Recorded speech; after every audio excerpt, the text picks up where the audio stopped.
All right, and we're back. What's up, YouTube? It's me, Artisanmc. It's 11:14 a.m. and this is Shop Talk Live. Thank you guys for coming through today. Um, if it wasn't for hiccups, every show would go smoothly. So this ain't one of those shows. So forgive me. Like, share, subscribe, support the stream if you feel so inclined. So my camera is looking like sideways. Weird. Anyway, how are you guys doing today? I am a bit on the low energy side today. I have not been to sleep since yesterday. I was up all night. So if I look, my eyes look a little low, I seem a little slow, you know why. Was out late Friday, got home late, early Saturday, and slept until about 2 p.m. on Saturday. So once I got up, I was up and I couldn't go to sleep. I didn't start feeling sleepy until about 5 a.m. today. So needless to say, my body clock is off a bit. So this will be an interesting stream for the both of us. So like, share, subscribe, support the stream if you feel so inclined. Do all those YouTube things. I am looking for 15 contributors, 5 on the Super Chat, 10 on the Cash App, just to balance it all out and help the algorithm. So support the stream if you please. What do we got to talk about today? There is a few things going on today, one of which I'm going to look up on here, and you guys can get my natural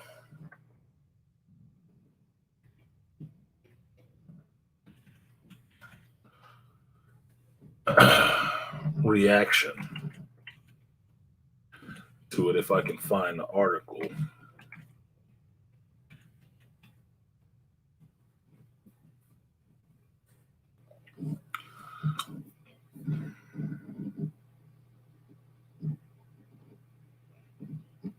That's not it.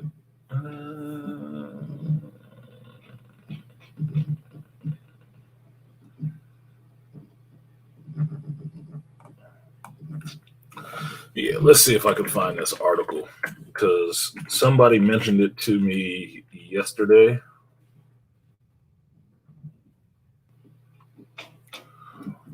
And the only thing I keep seeing is YouTube videos, no news reports.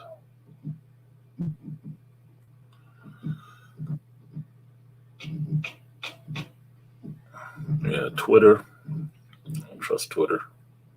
Don't trust Reddit.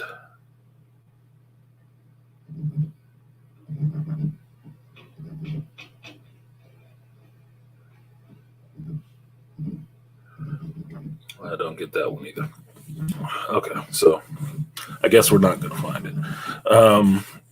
The rumor was, and what I was just looking for, was the article on Jonathan Majors being fired or released from Marvel Entertainment. I don't see an article for that. I see a lot of YouTube videos talking about it, and Twitter post, and Reddit post, but no actual article from anybody really reputable saying that he was released. Like TikToks and shit. It's like,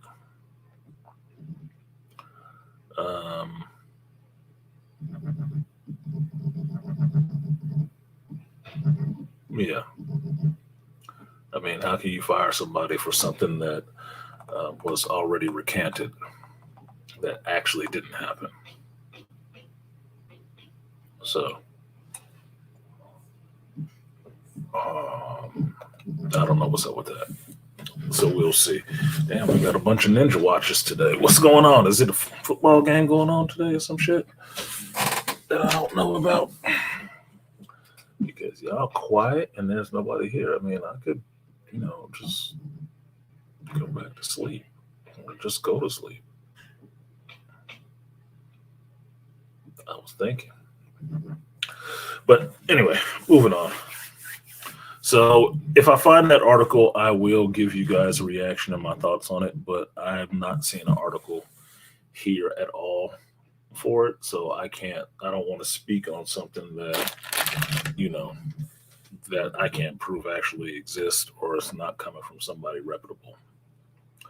Rumor mill is one thing, but I'm not a fan of rumor mills like that.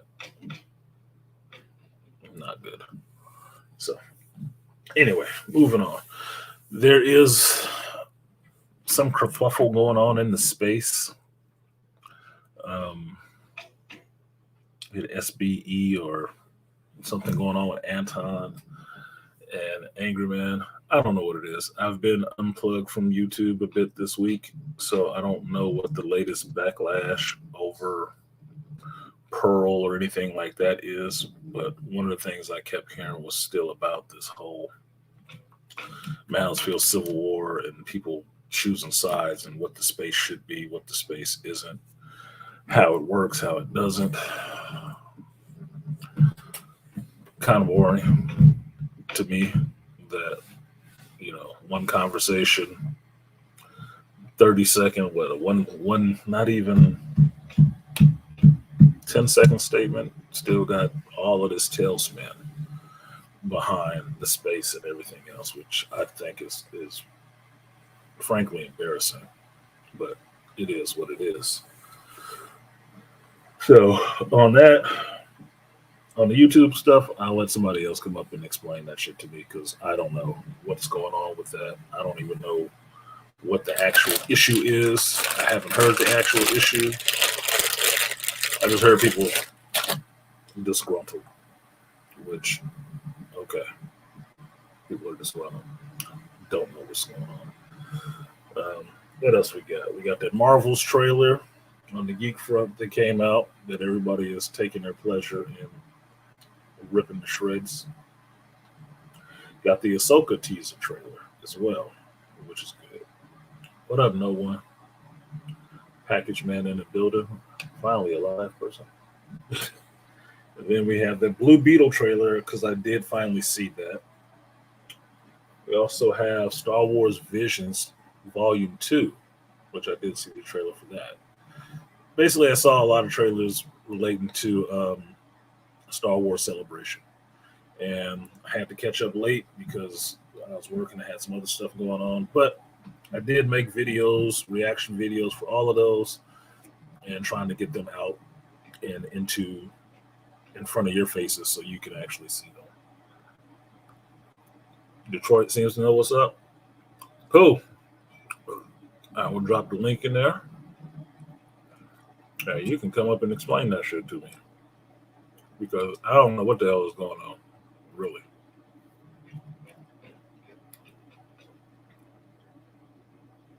What the hell is SBE anyway? Versus the Manosphere. That's a controversy right now. What the hell is SBE? Stupid bitch education?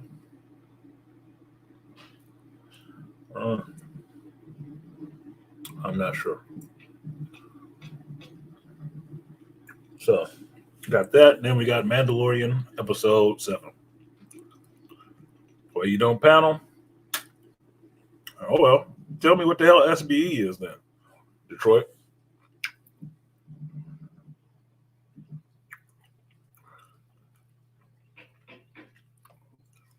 BGS is up. Is BGS live right now? That's probably where everybody at. I should be over there. Let's see. My YouTube was acting up. Let's see who saw Roger went live. Let's see BGS live. I don't see BGS live. He was up early yesterday. Yesterday he had an early cook to talk about it. But even then, I caught that kind of late, and I didn't know what the hell was going on. So I don't know what to say. Oh, shame, blame, shame. That's what it means. Is that what SBE means? How is that even versus the manosphere? Is that even a place? Is SBE a place? Shame, blame, explain was created. Oh, God. The things people do to try to keep eyes on them. Appreciate you, no one, for starting the show off right. First donation of the stream on the super chat side. Appreciate you, no one. Let's see what no one has to say. What up, F Holiday? I see you in here. I actually thought The Marvels was a decent trailer. I'm just not a fan of Ms. Marvel. I didn't finish the show. BGS is on the breakdown, giving them the business. Oh, that's where everybody at. They want to hear the bitches talk. Got you. I'm not subbed to the breakdown. I don't think I am. No, I am. Here it is. Yep, it's showing up right here. Do I even want to see this Screech Fest? Yeah, there it is. Yeah, 311. Yep, that covered at least 11 people. Can't miss this. Why white men are more deserving of protection. Why white women are more deserving of protection.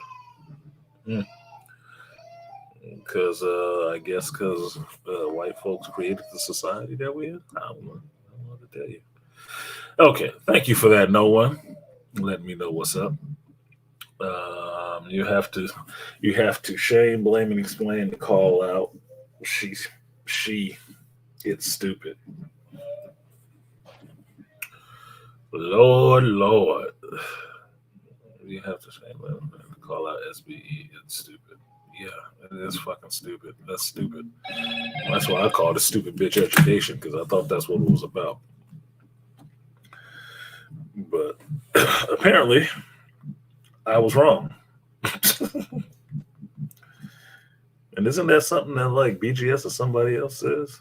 Shame, blame, and explain. Anyway. Well, I got some geek shit to talk about if anybody wants to talk about it. If not, I can rest. I started the show. Eon. Appreciate you, Eon. You have great insight, he says. Thank you, Ian. I do appreciate you saying that. I mean, I'm a black man. I can take a little bit of praise every once in a while. We know it's few and far between most of the time. Everybody's sending me links to look at shit now while I'm live. Can I look at that link? Black Bane? Can't look at that right now. Malika B. Bane is back in here. What's good, Malika? Ian says, hey, Artisan and everyone. 7:25 p.m. in the UK. Good evening and good morning. 7:25 p.m. Okay. So if I do a show at 11, it's 7 o'clock in the UK. By that measure, I should keep it to 3 hours. I should keep the show to 3 hours so folks in the UK can actually watch it before bed. Not be up all hours of the night. SBE is just another dig at the space. Of course it is, but you know, people are always trying to take digs at the space. I don't know what they feel they get out of it outside of a little bit of exposure for themselves and a little bit of, hey, look, I said something foul against the space. But they all want to be over here in the damn space, which makes no sense. It's like the place you hate, but you want to be. Anyway, let me give these shots out. Appreciate you, no one, for the super chat. I will give you the guts and butts. Appreciate you, no one. Number one, 3 or 4 times, I ain't telling no lie. Never let a hard time I'm completely ass backwards today, man. I need some tea. I need to eat. I haven't eaten anything. Crazy. Next one goes out to Eon, coming from the UK, dropping the pounds in the cash app. Appreciate you. I will give you the guts and butts. Appreciate you. Double up, 3 or 4 times. I ain't telling no lies. Run it up.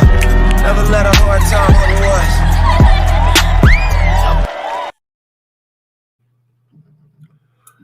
Now, shame, blame, and explain. Isn't that just what women do? Isn't that just what women do? I thought that's what women did.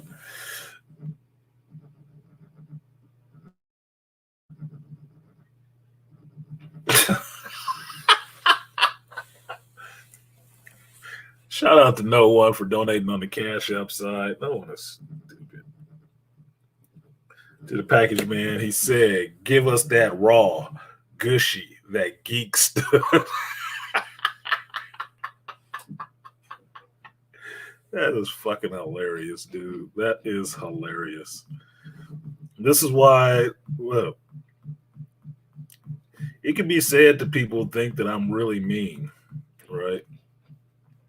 And I can be if provoked, but I laugh. I like laughing. Laughing is fun to me. It is. It's a release, and if something is funny, I can't help but to laugh at that shit. So shit like that makes me laugh. Geeks. I think I had a chick say that to me before. Studly geek. I was like, "You're full of shit." Stop playing. Right? It just made me giggle. Anyway, what did Detroit say? I'm not a fan of his channel, but he's doing numbers though. Well, that's all anybody cares about, right? It's numbers. It's all about the numbers.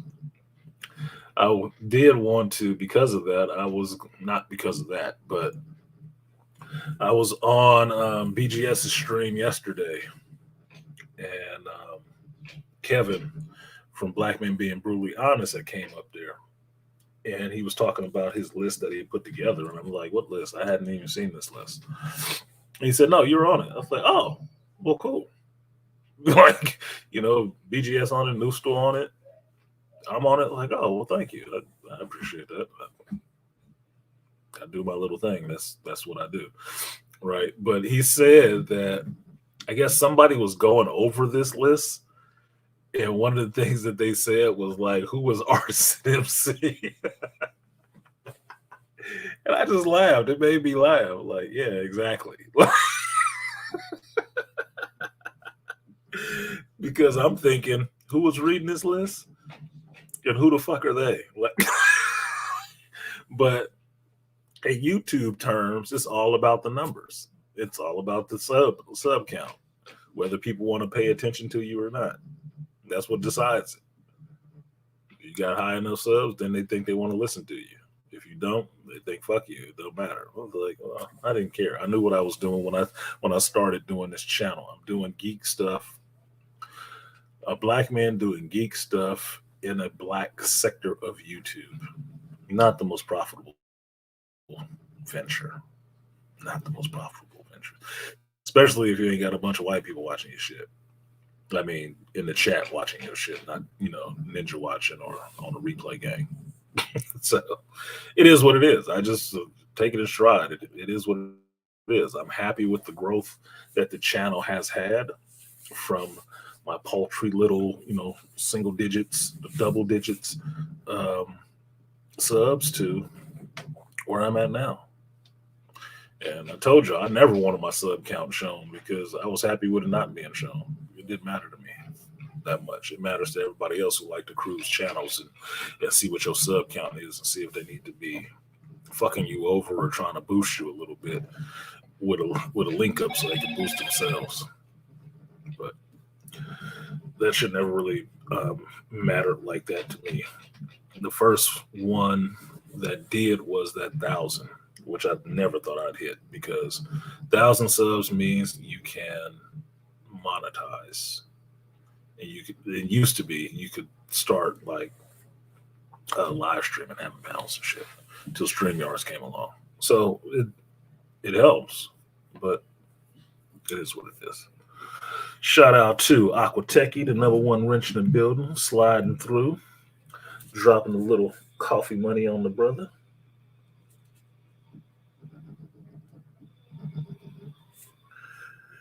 Appreciate you, Aqua Techie. So, to no one, I will give you the 3B salute. Appreciate you.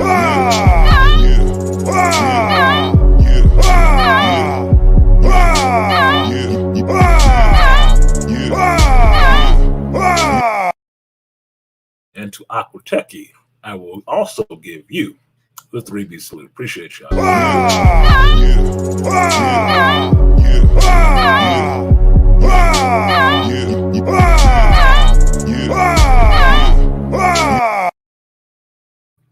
So, yeah.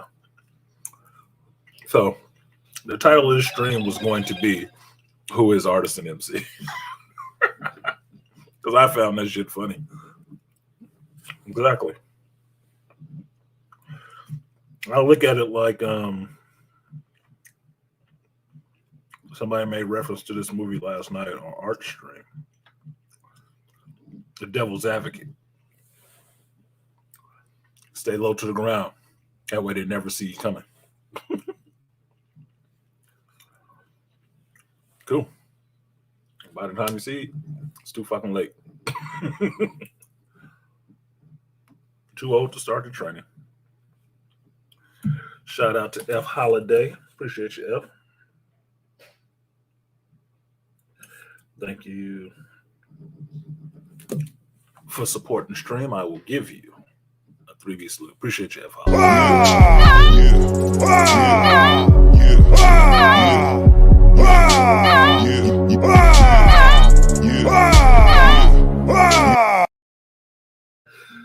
All right, so I guess I should get on with the actual geek shit. Look at this fool. Shout out to my my geek brother, my art beat brother, Art of More Enraged. Just donated. He said, "I'm Sideshow's bottom bitch." Yes, you are, Doughboy. You are Sideshow's bottom bitch, boy. Sideshow Collectibles, or whatever the other part of the name is. I think it's Collectibles. And your local comic shop. You they bottom bitch, boy. You the keystone. Okay, you the keystone. You hold it all together. You might as well dust your shoulder off and just come in there and bring your own seat and kick up in the shop. You are bottoming it out. So shout out to the Doughboy, because I will always call you the Doughboy. Mr. Brioche himself. I will give you for that bottom bitch comment. Your favorite, the Guts and Butts. Appreciate you, Artie. Double up, 3 or 4 times. I ain't telling no lies. Run it up. Never let a hard time on the was.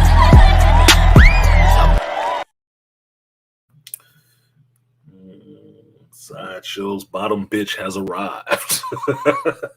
Put somebody kids through college.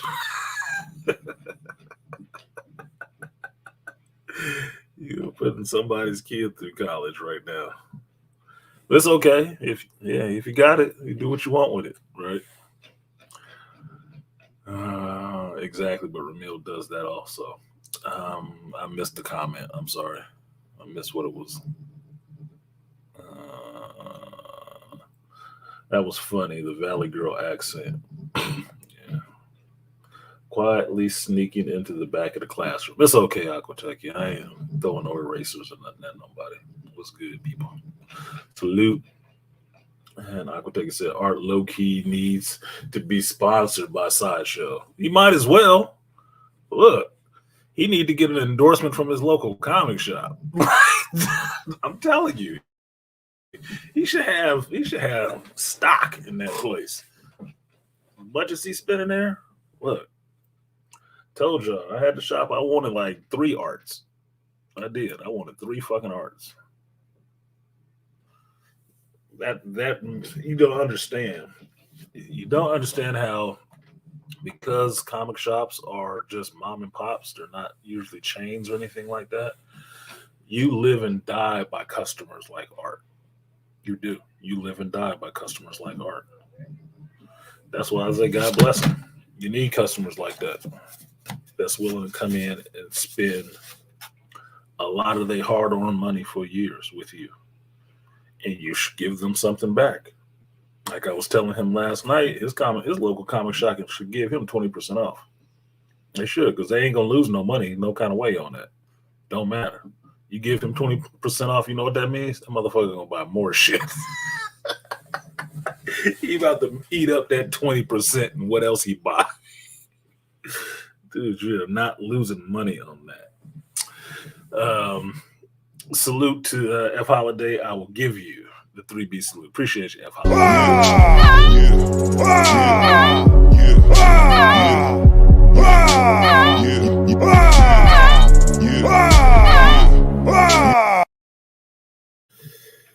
Yeah, so that's just me. I would really be trying to never lose that motherfucker's business. Too much money walk away. But that's just what it is. You just enjoying your life? Yeah, you say, tell them like YG, man, I'm just doing my thing. Fingers in the car, kind of wait, banging my Don't fall back, because you don't want no problems like that.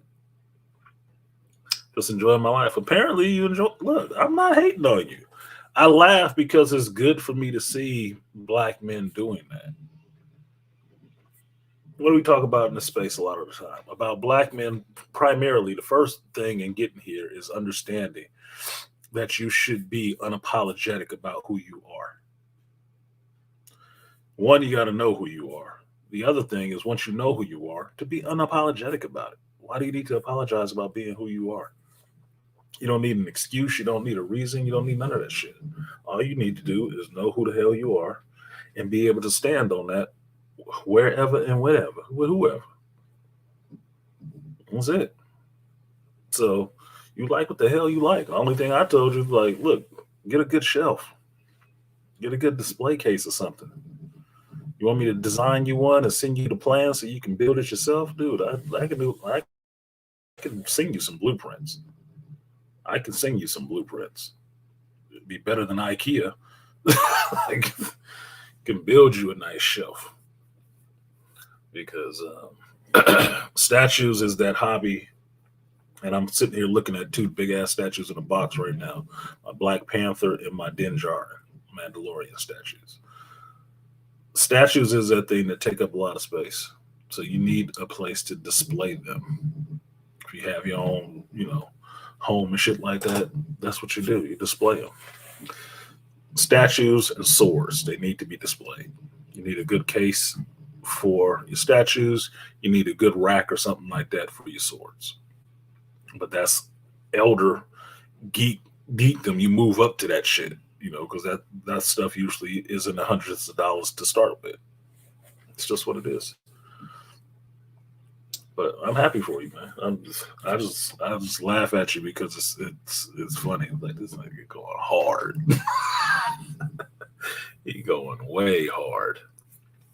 So anyway, that is about what I have. Outside of talking about some of this kerfluffle with the Ray movies, almost said Skywalker, and Brie Larson in the Marvels.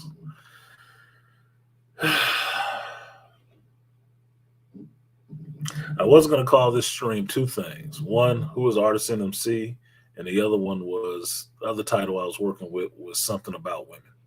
Right. This will be my one woman stream because since being on the list, nobody knows who I am because I don't sit there talking about fucking women all the time. I mean, I do, and I don't. I talk about things in general, and it usually comes up. Women stuff always usually comes up. When will Disney learn? Never. Never. I don't think they'll ever learn. I think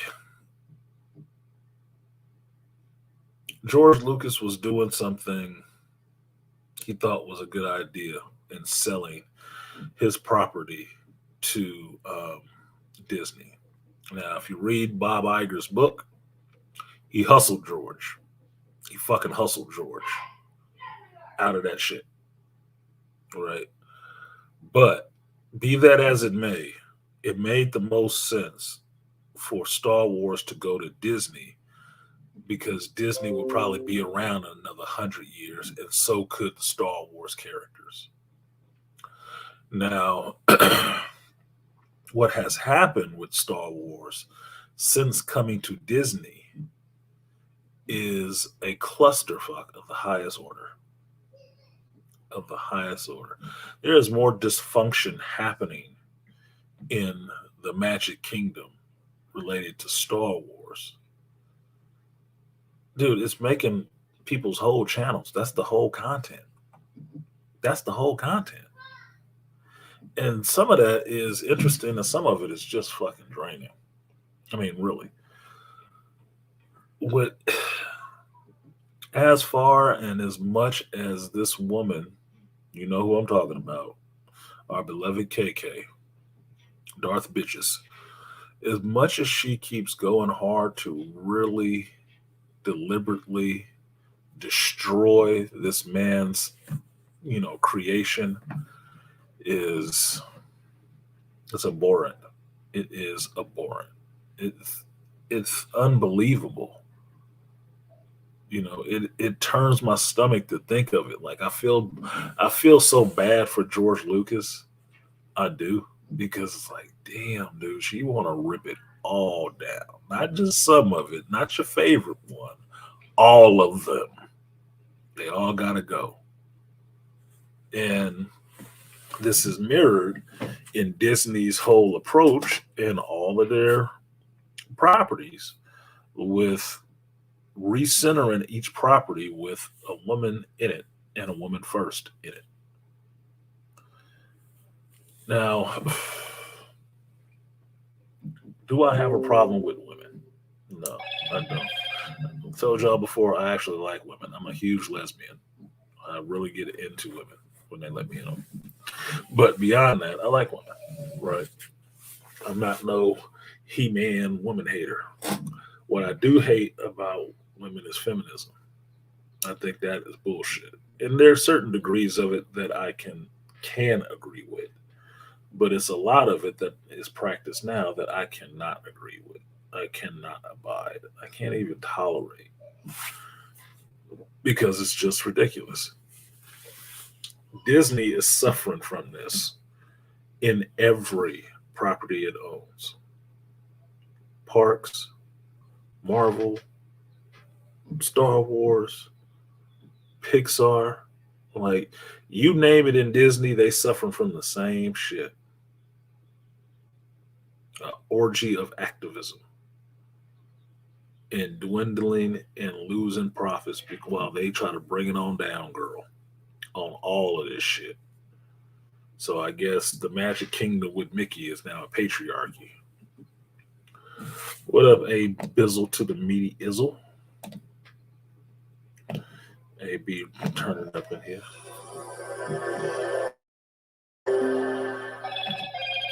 Instant media beaming in and Grinch going live. Ultimately, the last stop before. So, for me, all of this stuff is a big waste of time. I don't know how hard it is or why anyone has a desire not to just put out the best product they can for the fans of this shit, instead of trying to social engineer another group of fans to like the shit that you do. My thinking is, if what you are doing was likable, you would already have a fan base. It would already be there. You wouldn't have to make fans. Because I can tell you this, having been there when it started, George Lucas didn't make fans. You don't make fans. You earn fans. You put out something that is groundbreaking, never been seen before, touches a core in people that they can all relate to, men, women, young, old, cross ethnicities, cross racial lines, all of that stuff. And you put it out and you put it out to where they can enjoy it. Their family, their whole family can enjoy it. You earn those fans. You didn't make them.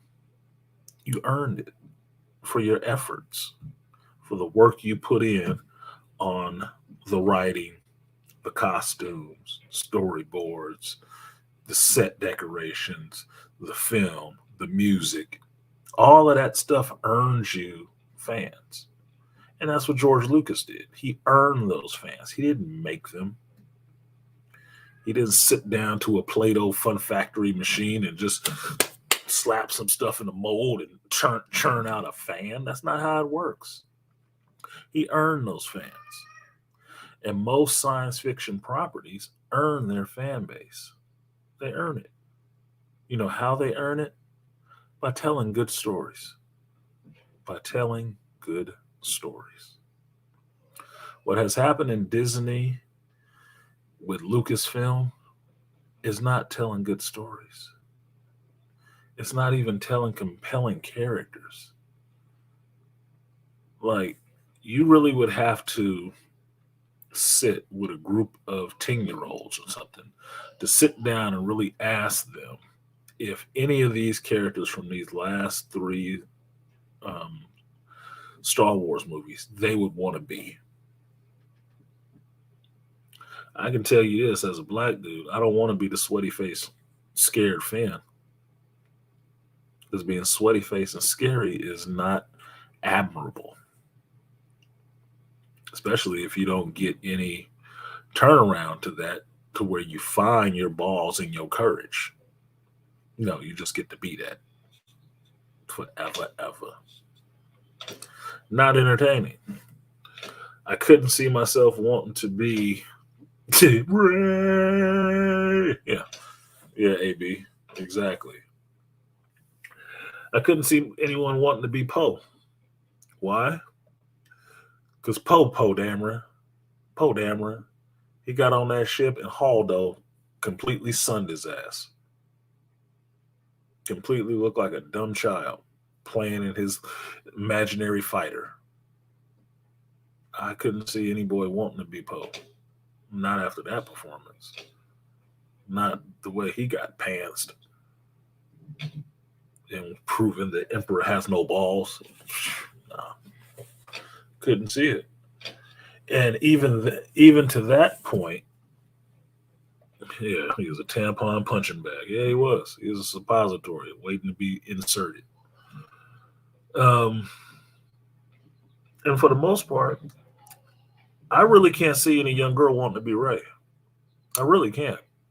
Outside of the costume, which is only a ripoff of Luke Skywalker's costume for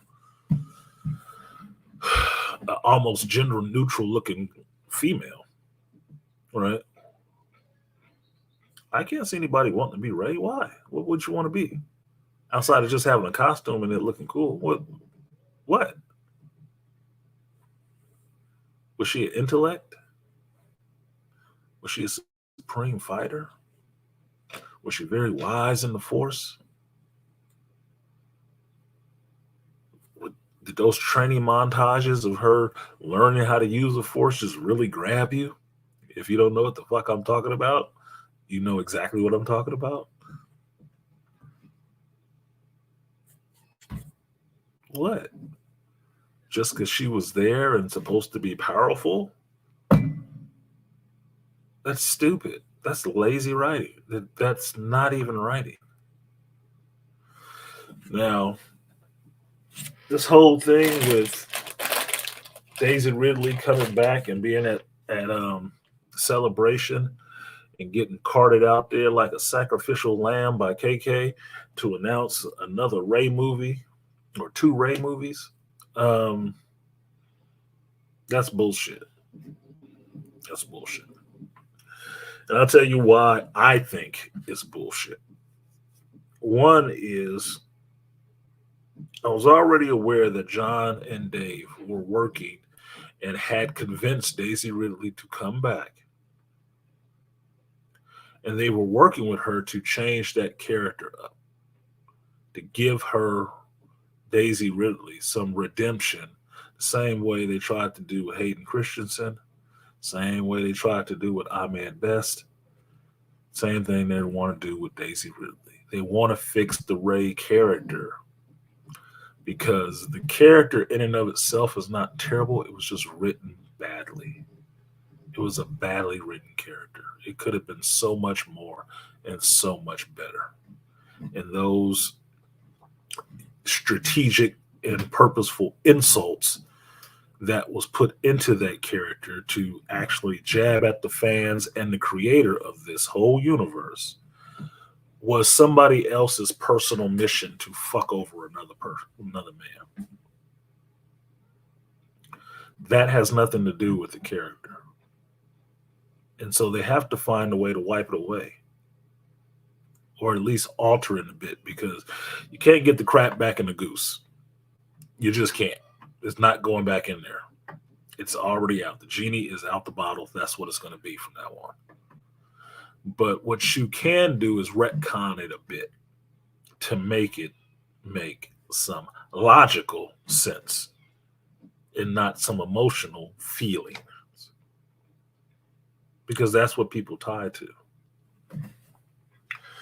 People don't love the movie Titanic just because it's one or the other. Just because Jack simped out and decided to become an ice cube so Rose could not drown in the icy water. He was just emotionless. No, there was some feeling involved, but it was also a decent story. Without the story, you just got people going around doing shit, and it's not even interesting to watch. There's nothing compelling you to know what's going on with them. But without the emotional elements, the story is weak. It's not propped up or undergirded by anything. You feel nothing for what you're watching. They have all the best action in the world, and you will still sit there like, I got nothing.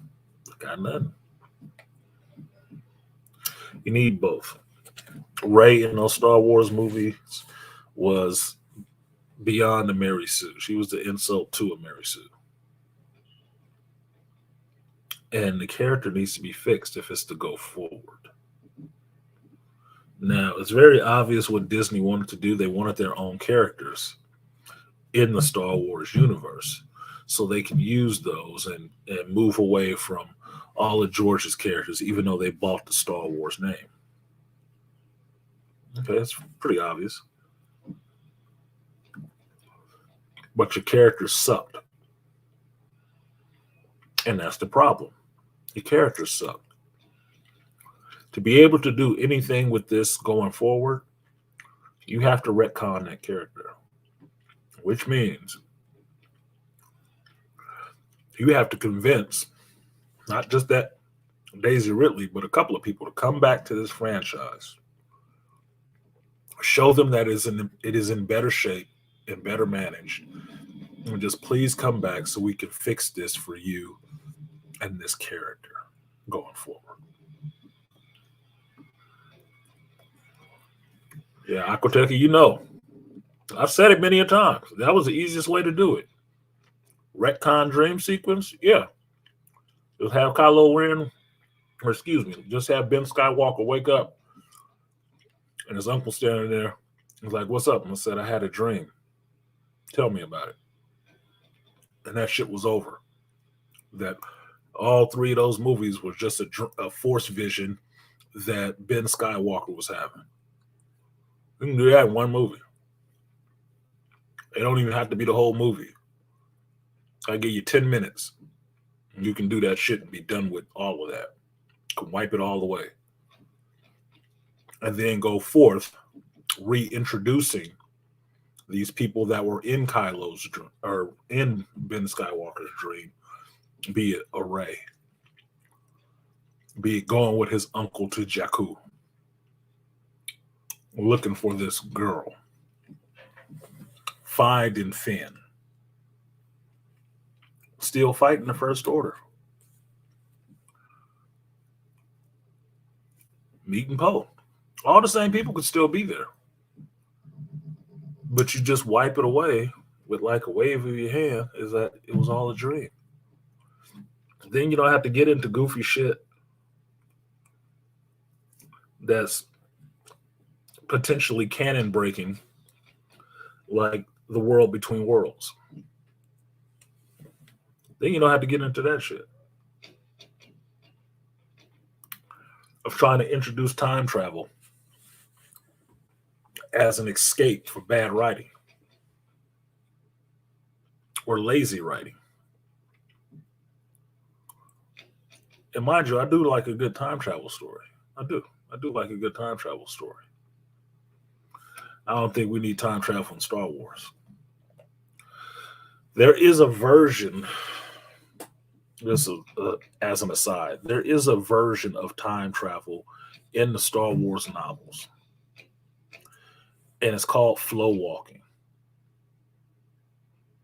It's where Luke Skywalker can project himself into the future. He can go through time, through the Force, into the future and witness events and stuff. The only other person I'm aware of who can do it, Force walking, flow walking, is Cade Skywalker. Because that's how he met Luke Skywalker. It's a technique. Well, a Grandmaster should be able to do that. You don't need to introduce a whole place where you can pull people in and out of portals and shit and totally irreparably retcon shit.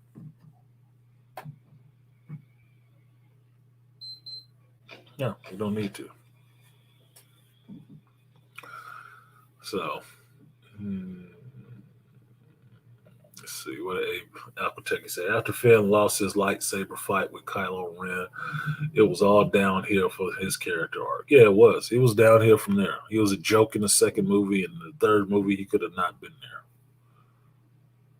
And I didn't really have a problem with him hooking up with Rose. I just thought she should have been a little slimmer because I've seen, what's her name, Kelly Marie Tran or whatever. I've seen her other pictures when she's not Rose Tico and that shit. She's not a chubby chick. She cute as fuck. Like, damn, why did they put this version in there? Why they put the bloated one in there? Come on, man. Damn, you made her ugly as fuck for no reason at all. That's a shame. What a waste. Like, what a waste. But yeah, he went downhill from there. They didn't do him any justice with that character at all. But even with how they left him, there is potential to bring him back. Right? There's potential to bring him back if they, I don't know, kiss his ass, kiss John Boyega's ass or something. Offer him, 30 white chicks or something. I don't know what you need to do. But if John and Dave could put out some quality material, those actors would want to come back. Because that's who's bringing Daisy Ridley back. It's not Kathleen Kennedy. She ain't bringing no damn Daisy Ridley back. She had no plan for Daisy Ridley. That's why I think that movie is bullshit. That's why. She had no plan for Daisy Ridley and was leaving her twisting out there in the wind with getting no work for that shitty-ass role Kathleen Kennedy gave her. Told you, I don't hate Daisy Ridley. I think it's a sad state that she can't get work. I do. I feel bad for her. Because it may have been her dream to be in a Star Wars movie, but what she found out, she was in the wrong person's Star Wars movie. Star Wars movie. Damaged her whole fucking career. Now, John Boyega and Oscar Isaac, they did all right. They diversified and got away from that shit.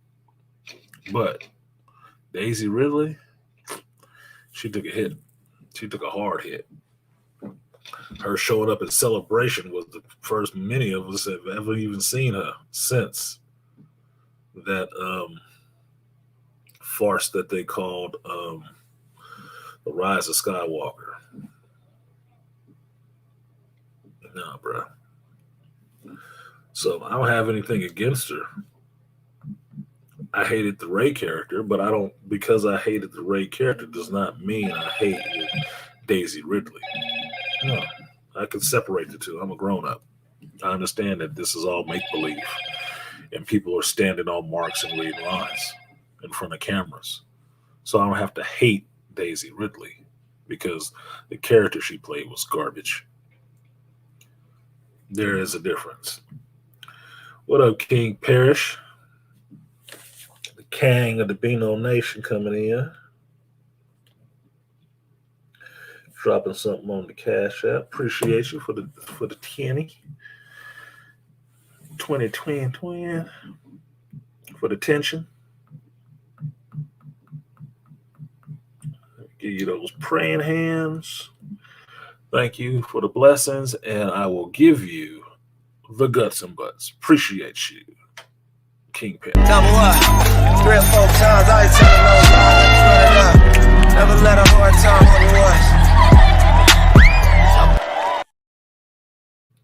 I talked to Hungry again. It's weird. Like, share, subscribe, support the stream if you feel so inclined. $ Artisan MC on Cash App or Artisan MC on PayPal, or you can just hit the super chat, super stuck it. It's all gravy. Rey is no more a Jedi than Anakin had the right to the rank of Master Jedi. You're right about that, but here's the thing. Rey can exist, and this is not me playing devil's advocate. This is just common sense, right? Rey can exist as a Jedi Master for the same reason Luke could exist as a Jedi Master. Hers is just a little bit more sketchier. Why? Luke can be a Jedi Grand Master because he's the only motherfucker left. He's the only one.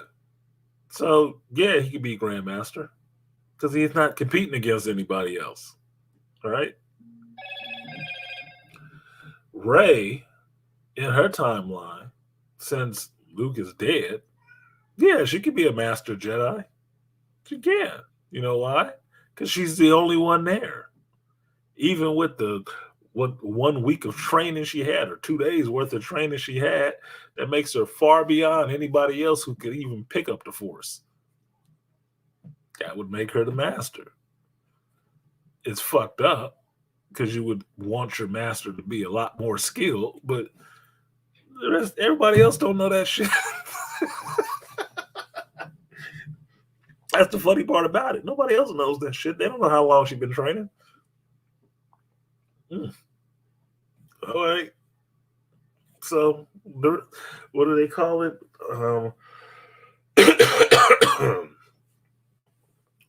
Promotion by, what is it? Not duress, but retention or whatever. I forget the word. I'm tired. That's why. Well, yeah, she got it just off top just because there's nobody else there. There's nobody else there, so who else they gonna give it to? So she could be a Jedi Master. In that case, might as well. Anakin not being Master, yeah, it was a fact. It was a made-up title, so he could sit on there, so he could sit on the council. But what that was with the council was just like your manhood. Men decide who are men, not women, right? Masters decide who sits on the council, not councilmen, not senators. So trying to, appease both, you got some goofy shit like that. It is what it is. I'm hungry, y'all. I'm gonna have to order me some food. The more I talk, the hungrier I get. I want some coffee, and I can't get up and go wash these cups now. So KK had no plan for Rey or Daisy Ridley. Her at Celebration pulling that shit is just that, her pulling some shit. The only people who got a plan for Daisy Ridley and to fix that character is John and Dave. And because KK doesn't want them to do that, which would be retconning her character, which she doesn't want. I find that really funny. She don't have a problem retconning or totally bastardizing George Lucas's characters, but she feels some kind of way if somebody want to change Rey. Imagine that. So to try to head them off, she announces another movie. Now, my understanding is this chick is supposed to be showing the door after the Indy 5. I do not know why she's announcing movies that nobody wants to see and nobody was fucking asking for. For a time, she is not going to be there. And what I found out is how this shit works is that she's trying to manipulate the audience or the fan base. Because any publicity is good publicity. And if people are talking about it, that must mean that there's a demand for it. There is no demand for a Rey movie. There isn't. Only thing I'm interested to see with Rey is what John and Dave have on slate to do with her. Which is change her name from Skywalker back to what her actual name is supposed to be, which is Solana. Give her a baby. Her and Kylo's, Force baby. And let those Force babies, those Force twins, come into the universe as Janaya and Cade. So you can get more of those extended universe characters into Disney proper Star Wars. And redo Rey's backstory and give her some ties to not just Palpatine, but Kenobi, which could work. If you go through Kenobi's brother, who is not a Jedi, and who Ben Kenobi was separated from when he went off to Temple, went off to the Order. His brother didn't have the Force ability, so he just went off and got to fuck bitches and stuff. But he did have the ability, and he passed it on to his child, who in turn ended up being Rey's mother, who ended up hooking up with Palpatine's son, which gave you a Rey Solana. Now that would be interesting to see for me. This other Rey movie that this goofball is up there talking about, I don't think that shit's going to happen. She's going to be long gone. She better be long gone before that shit ever happens. I'm still kind of keeping my fingers crossed that she will leave after Indy 5. Well, look, Aqua Techie say, damn, we got to wait till Indy 5? Yes. But that's just August. Indy coming out in June, July. So just through the summer. I'm telling you, if she is not actually gone by August of this year, you will see people wanting to burn down that fucking place to get her the fuck out of there. Now, she don't want to go. She doesn't. Which is why she pulls this shit with announcing these movies, because anything that she announces is tied to her. So if she announces it is tied to her, that means if there's fan interest in it, she has a hook to hang around a little while longer. As I understand it, as it was explained by people who are more on the inside than me. Well, I don't want that. There is no groundswell for a Rey movie. There isn't. There is no surge of interest for the director they announced that would be making this Rey movie. Fuck no. I'm not really interested in Dave Filoni doing a Rey Skywalker movie by himself, because Dave Filoni is not a motion picture director. Sorry to tell y'all that. He's not. He is an animator.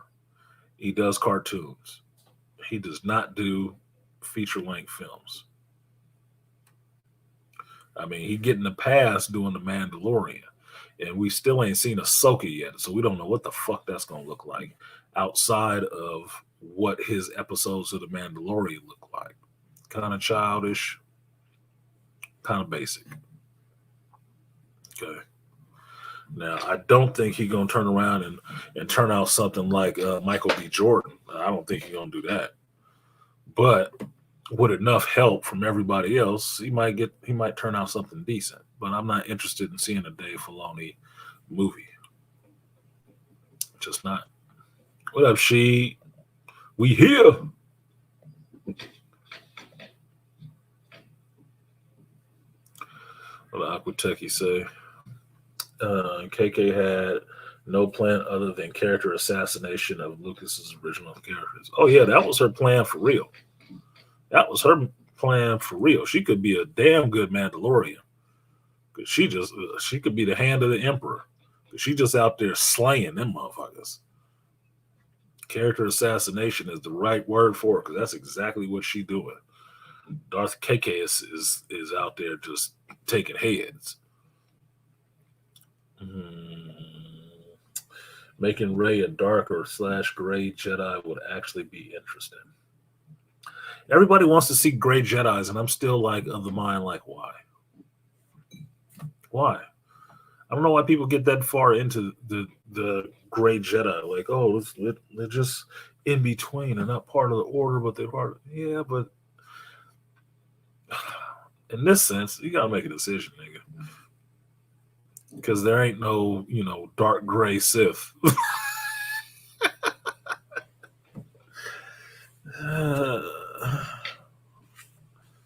You just say you want to see a Jedi do some dark shit. Because that duality is kind of wears on you after a couple decades. Now you want to see some, like, let me see somebody that kind of crosses the line a little bit. Mace. You want a little bit of chaos with your calm. But I don't know. Most people are really into darker gray Jedis. It's like, it just muddies the line. That's all it does. Gives them something else to write. Aquatechy said, or sue Disney and Lucasfilm for corporate malfeasance. Look, they already know that Nelson Peltz, he's sitting there with his finger on the trigger. You fuck off this company and lose it any more money. Disney as a whole, he going hard for his little vote to be on the board. He going hard. He scared them this time. That's why they doing all this shit now, quick, fast, and in a hurry. Fuck around and lose some more shareholder money. So he come back with a vengeance. That's why they doing all these cuts and layoffs and shit like that. Get that man what he want, or you gonna give him what he want, or he gonna take what he wants. Plain and simple. Eon said, I have no more faith in Star Wars. Speaking of time travel, I never got to hear your opinion on the Peripheral show. The book took me 3 months to read. You're right. You didn't get to hear my opinion on the Peripheral show. I kind of like the show. I like the show. Jamie Mortz. I keep forgetting how to say her goddamn name correctly with that country ass shit. It was an interesting idea. I actually liked the show. I actually really did like the show. It was interesting. It was different. I saw some shades of other movies in it, but it was very few. And I really got taken into that world and how they were basically Wi-Fiing their consciousness into the future and had it piloting like a robotic body, avatar body. So it was interesting that how they were getting technology back into the past to do this, because they were feeding this stuff back into the past time stream. So when it got down to the different splits in the time stream and stuff like that, that was interesting. But it was fun because it makes you think. And I'm not, you know, adverse to things that make me think at all. It's actually really a challenging idea. It's like, okay, so these people are in your past, and they're on a branch timeline of your past. So if they fucking up, you can actually hire some people in the past to go and kill their ass. That's kind of interesting. How'd they get this tech and stuff like that? Though? It was interesting. I really enjoyed it. I will look forward to seeing the second season of it and see where it goes. And what was the other thing? The Asian chick in there is cute as fuck to me for some reason. I think it was her fake eyes and that haircut was getting it for me. It's getting it for me. I like women. I told y'all. I like women. It doesn't matter what color. I like women. So yeah, I like the Peripheral show. I almost watched it again like a week or two ago. I almost watched it again. It was interesting. At what point can shareholders say, "What the fuck, show this broad the door already"? I don't know. I don't know what their bottom is. I don't know what their ceiling is, but my bottom would have been episode 9. I would have been done. I'd have been done with her ass then. And if I wasn't done with her then, by the time Obi-Wan came out, I would have been really done with her ass. She would have been fired that week. That would have been the next thing going. This show was over. It sucked. Her ass is out the door. Because that was by far the biggest insult. That was when I kind of just like, y'all can have it. Y'all can have it. I'm just watching this just because I got a report on it. That's when it was for me. Because Obi-Wan did not deserve that. Ewan McGregor and Hayden didn't deserve that shit. And it's just coming out now. That people are just talking now. And finally, backing up what I had already said from the jump, that KK was the one who made that Boba Fett and that Kenobi show suck. She's the one who did it. So y'all can stop bitching at Robert Rodriguez and you can probably stop bitching at Deborah Chow. Because they were both under her thumb. Just like, what's his name? J.J. Abrams. Because trust me, anybody she can't manipulate and have under her thumb, she ended up firing. You know, all those other writers and directors that wouldn't go along with that shit, those are people that got fired. The ones who gonna, you know, let her do what she want and not try to fuck up their career by telling her no, is the ones who got to carry those shit ass shows on.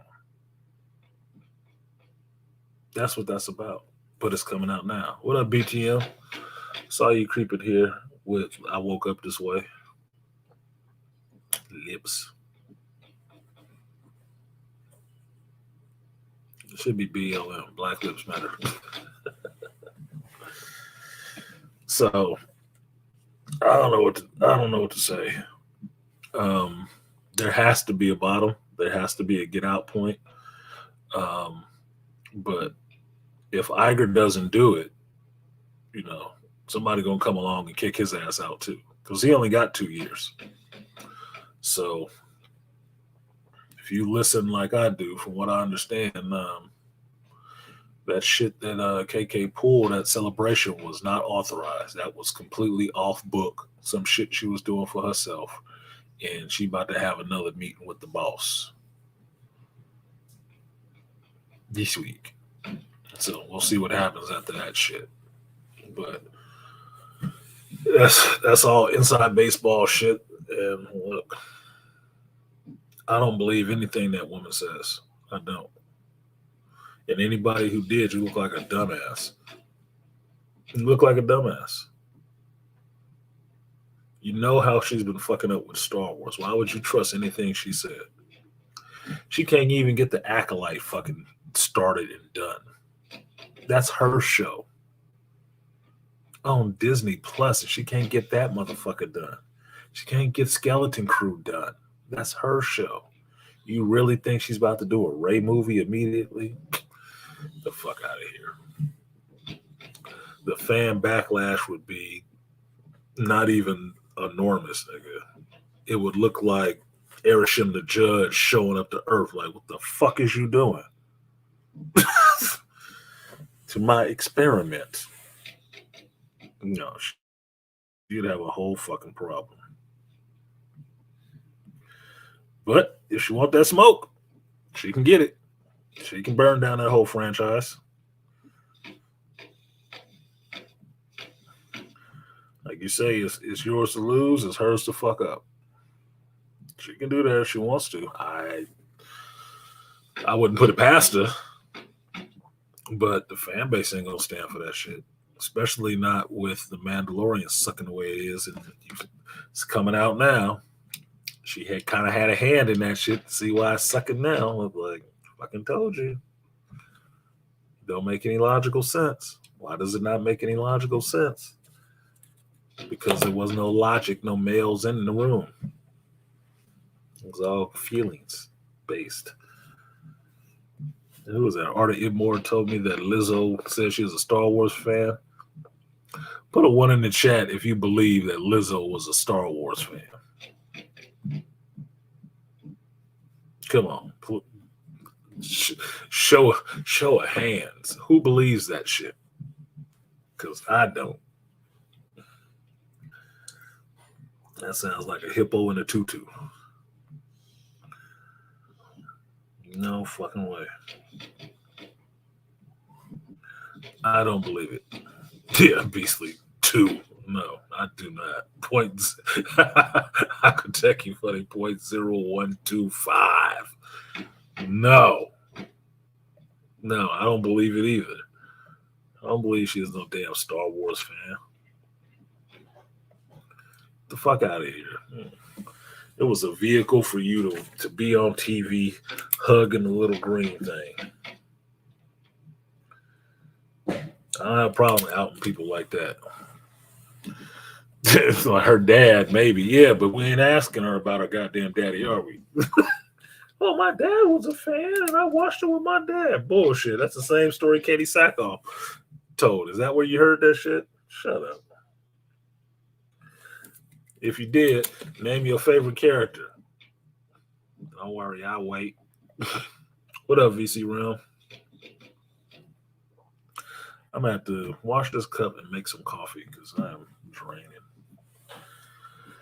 But like a good point. I was like, who cares? I don't want to see her in this galaxy. Yeah, the galaxy far, far away was not far enough away.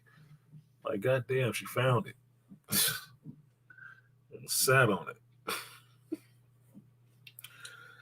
Fuck you. What's breakfast?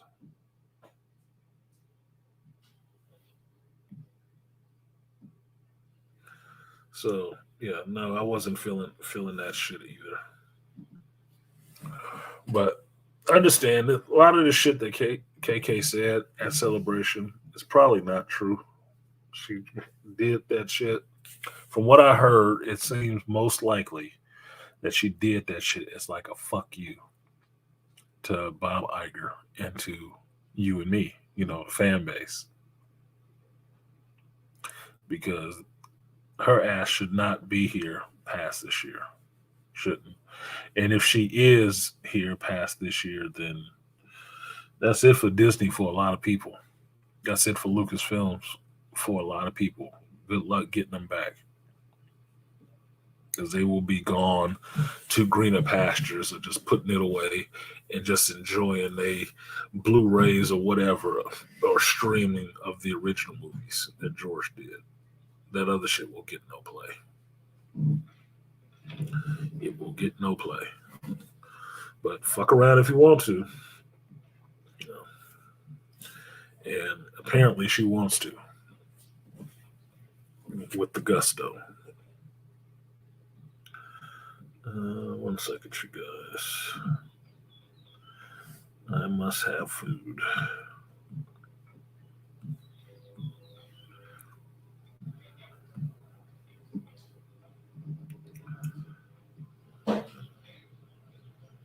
Fuck you. $9 for a slice of pie. Nigga, the sugar ain't went up in price, as far as I know.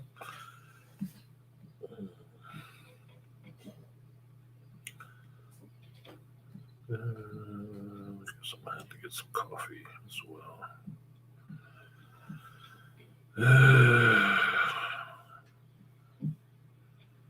It's against my religion to order coffee when I have coffee here, but I need some.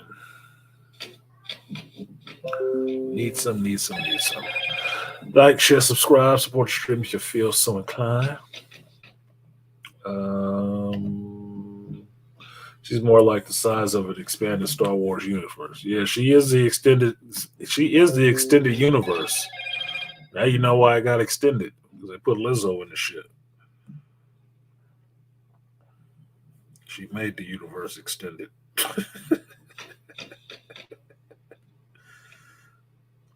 I know that seems mean. Look, she knows she's big. She's making money off of being big. I don't see why everybody all bend out of shape if you say something about her that calls attention to the fact she's big. She making her whole career off of calling attention to the fact that she's big. So what's the issue?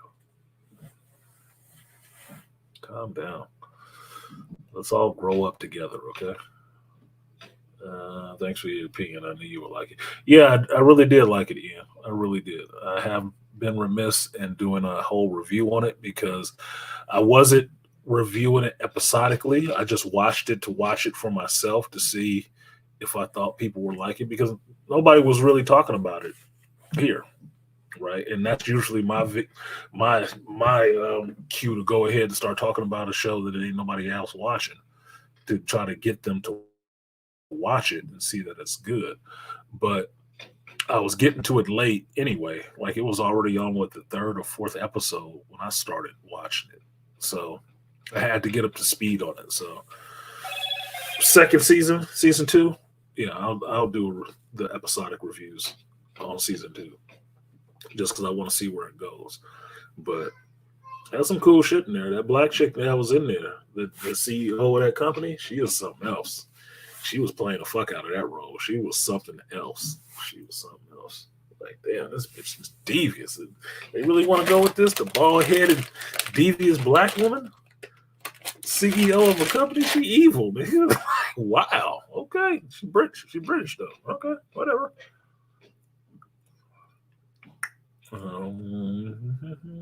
Laughing out loud. Galaxy wasn't far enough away. No. It was far enough away so you could see her in full front. Beast. What was Boba Fett's name before he changed it? Let's see, clone number XYZ.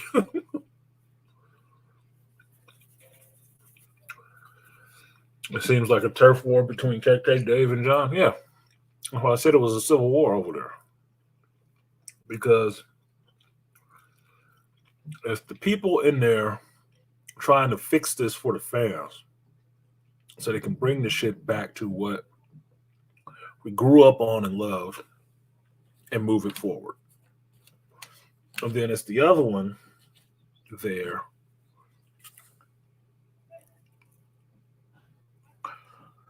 that wants to break it all down, girl. She wants it all to go away and only to have her feminist icons there, to spite the creator of this whole thing. Yeah, I'm still of the mind that George denied her some dick or something. Told her she wasn't talented. I don't know what the fuck it was. He seemed like too nice of a guy to do something really fucked up to her.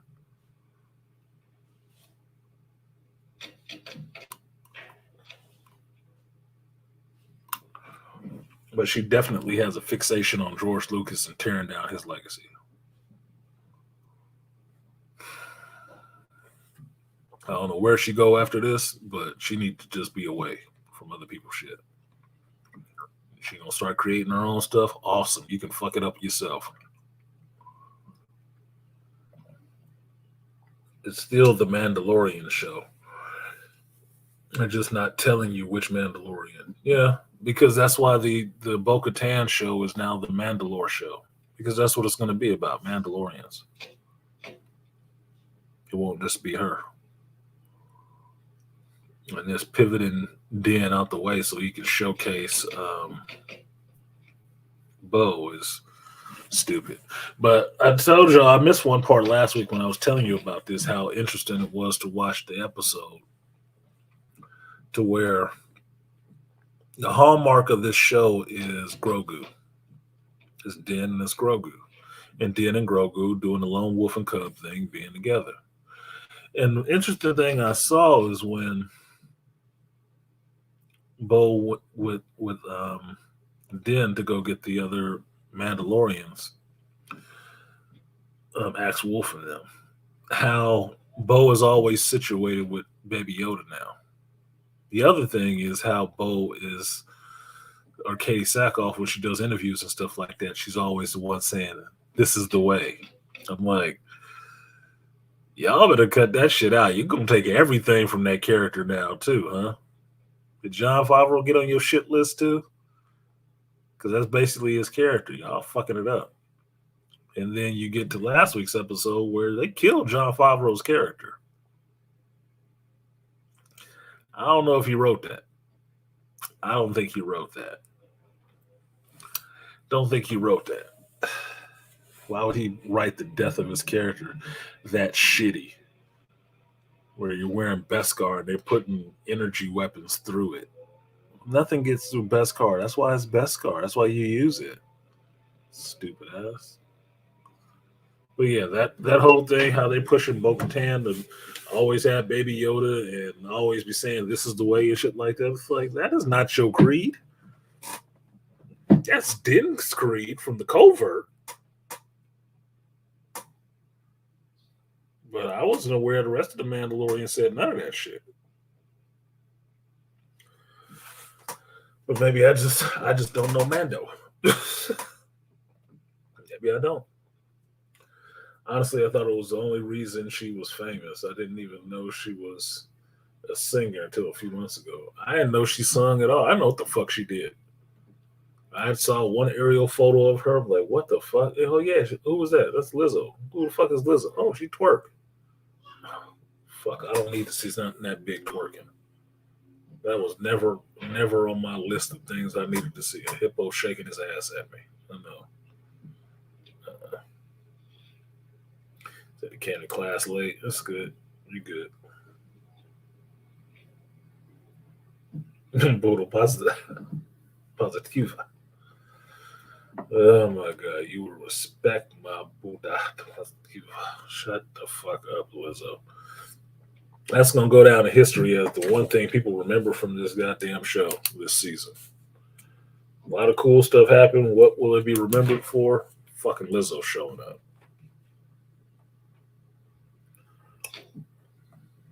Lizzo the Hutt. Lizzo was a fan of Jabba the Hutt. She might have been. She wanted to be Jabba's little daughter. She was a bald-head demon. She was a bald-head demon. If you're talking about peripheral, she was a demon.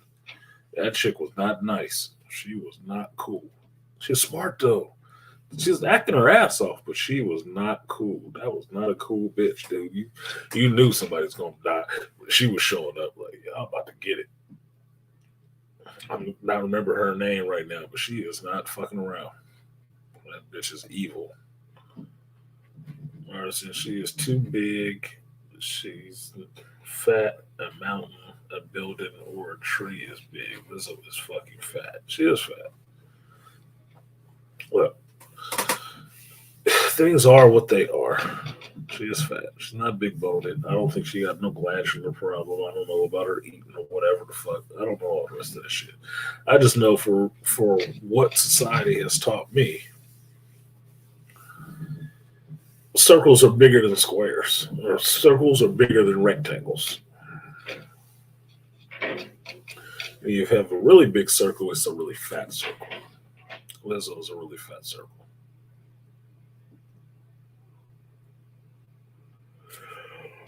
Oh, shit. Sorry, you guys. Let me go ahead and Linker.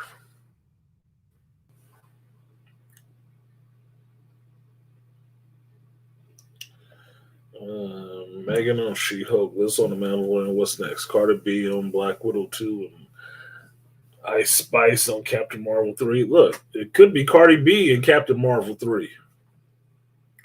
It rhymes. That would work for me. Maybe she'll show up as somebody in that shit. So they can have the Trinity of Thought show up in one place. You know damn well Brittany Renner ain't showing up on that shit. So might as well.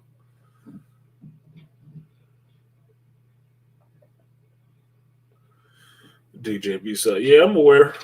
I told you I looked up her filmography of all the movies that she has done in her career, and that was one of the ones that I was surprised about. Like Color Purple, holy shit!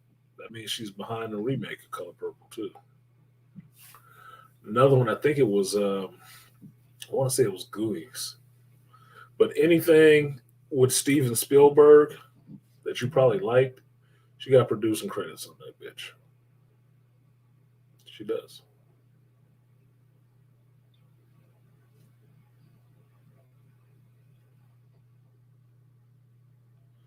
So that's why I'm falling asleep. She is what she is.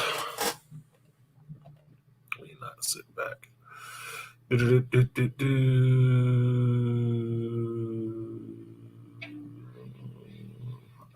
It did seem odd that Favreau killed himself off. Yeah, what I have heard recently is that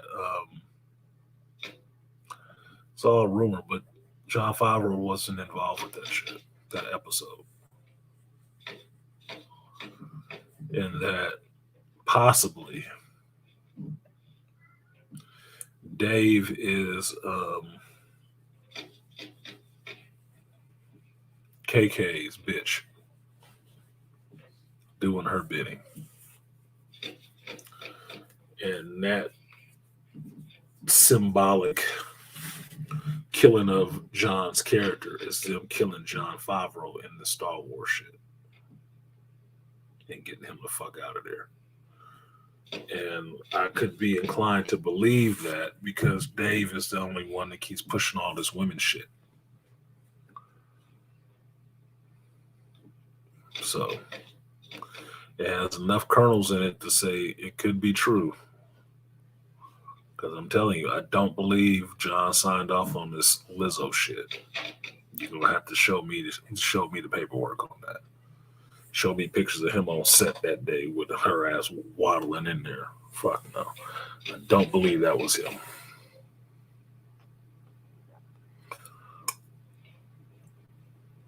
But yeah, it was very odd that Favreau would kill himself off. Only reason I could see to kill him off story-wise is so you don't have to have another fight with him about who's going to be leader of Mandalore if somebody show up riding a fucking mythosaur. You don't have to have that conversation. Because he was the strongest one, so he was the only one that would stand up like that. Nobody else is stepping up like that.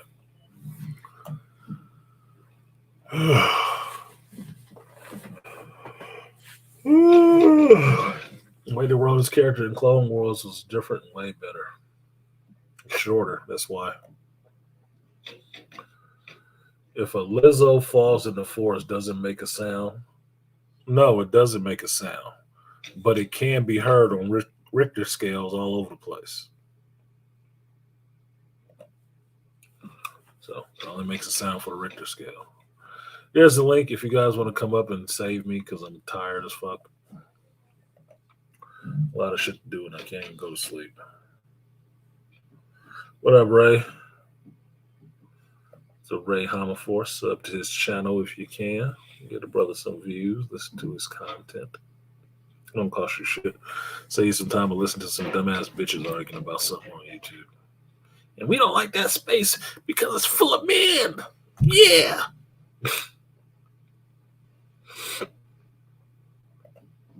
Donnie Mac.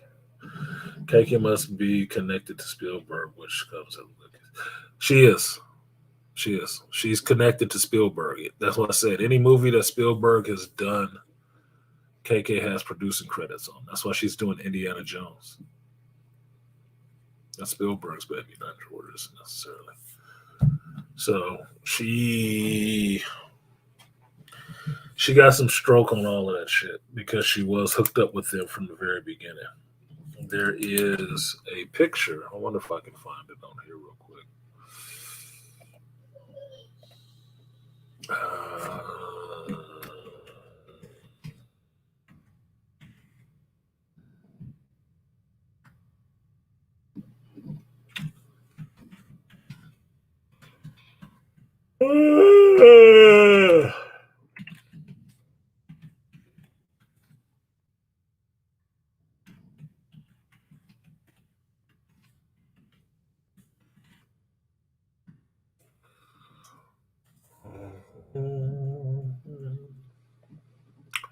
Here we go. Is that the one?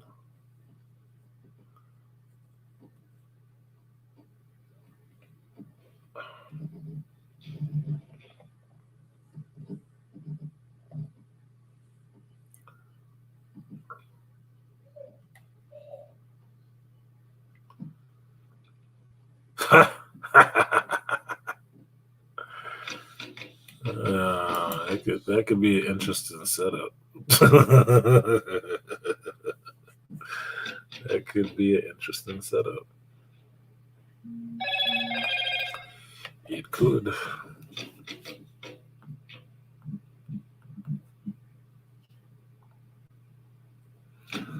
Food is on the way. Food is on the way. Okay. Opening a new tab, and then we will share this bitch with everybody.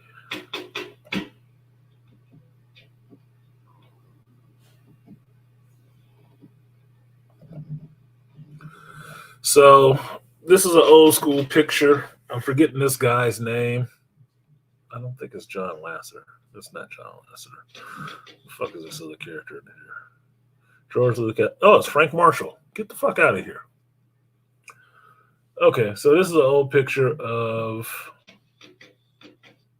KK on the left, George Lucas in the middle, Frank Marshall on the right. KK's husband.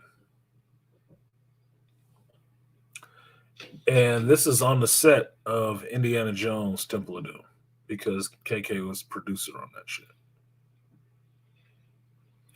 She comes out of Spielberg's camp. She's known George for a long fucking time.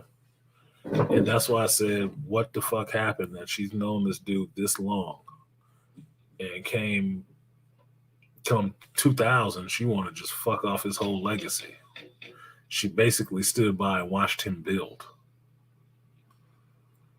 That is a hateful ass bitch, dude. This is something serious to her. I don't think anything actually happened. It's just something serious for her. Yeah, either way you feel the disturbance in the force. You got it, bro. Artisan, good question. Yeah, you feel the disturbance in the force. Yes, you do. On seismographs everywhere. Do I think Ezra Miller or not?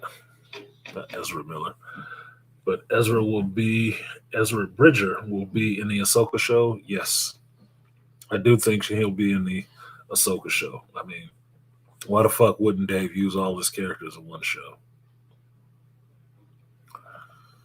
And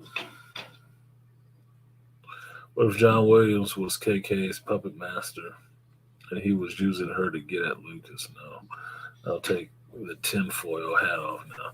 Nah, John Williams don't got no hate for George like that. If that was the case, he wouldn't let him use his music still. No, that's all her. That's her from somewhere, from something. That's some deep-seated fucking, deep-seated hatred for what he built. I don't know why, but it's there. Some of these other pictures are interesting because it's young Harrison Ford, Chick he was acting with. I've never seen a young picture of Frank Marshall. That's crazy. Crazy. I've never seen a young picture of Frank Marshall.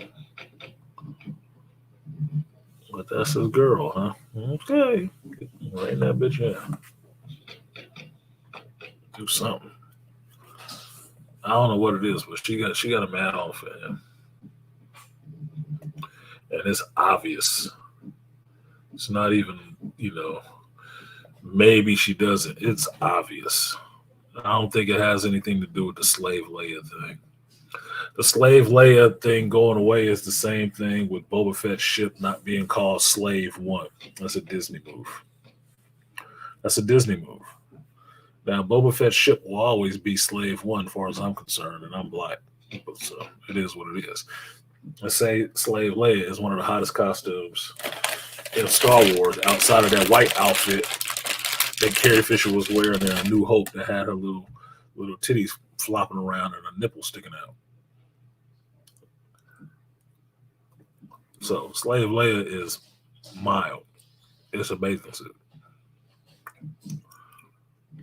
I'm sure there's more material on that than the suit Lizzo would wear.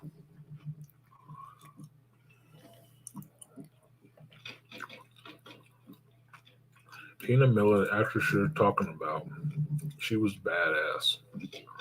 I mean, like the sequel book Agency with an AI that identifies as an African American woman in a timeline when Hillary won the election. What?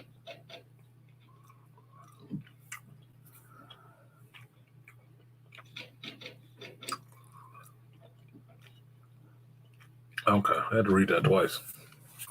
Wasn't making any sense to me. You still talk about the peripheral. Okay.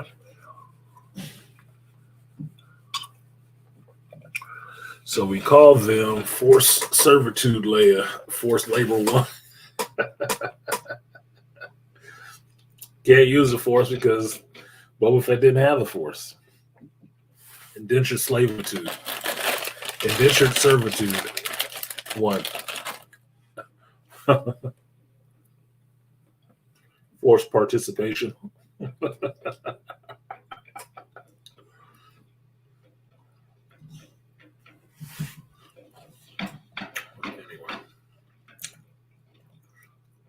I don't want to come up. Well, this is lame. Nobody wants to talk to me. So, next question, human traffic Leia. Yeah, there you go. There you go. Human traffic Leia makes Boba Fett a human trafficker.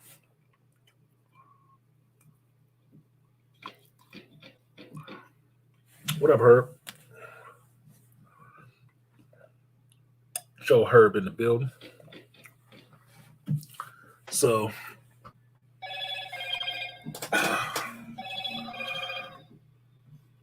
let's see if this is my food here. Yeah. Appreciate you, Joe Herb. What came through. Late one, but not forgotten. Appreciate you, Herb. I will give you. Double up. 3 or 4 times. I ain't telling no lies. Running up. Never let a hard time on the rush.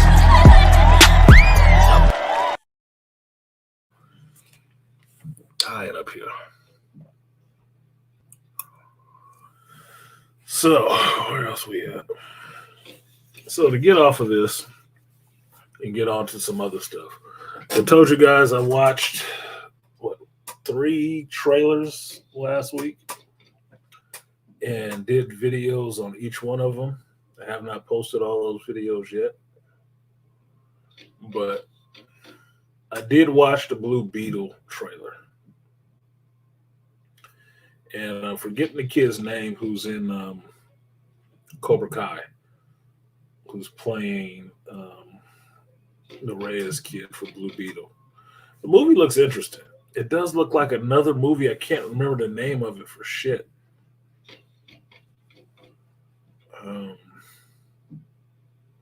But it looks kind of cool in a Guyver kind of way. So I'm looking to see what it will be. Only thing I didn't like about the Blue Beetle trailer was George Lopez acting. Like he looked ridiculous. He really did. That shit was disappointing and off-putting. Like, what the fuck, dude? His hair doing all this shit. Like, oh god. I couldn't even remember his fucking name during the review, the reaction, because I was so discombobulated with the way he looked. I was like, dude, is this supposed to be the Argyle character from Stranger Things grown up? What the fuck? Looked terrible.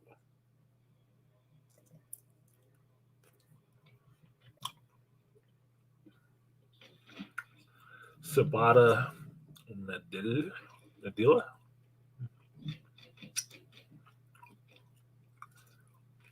Syphamandia.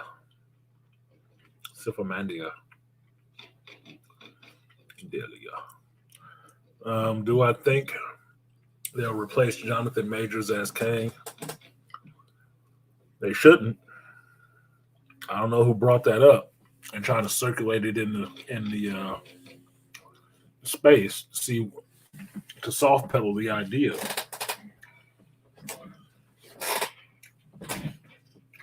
But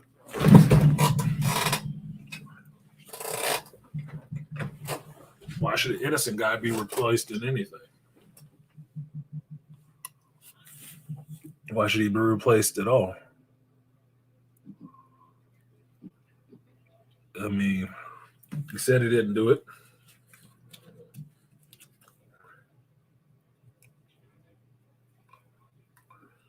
The chick came back and recanted her testimony, saying that that's not what she wanted to do. What are we still talking about this shit for? But I told you they was going to go after. They was going to go after him and his money.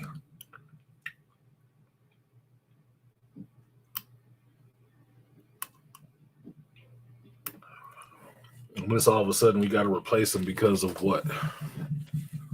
Of not doing something? Or being accused of doing something that he didn't do?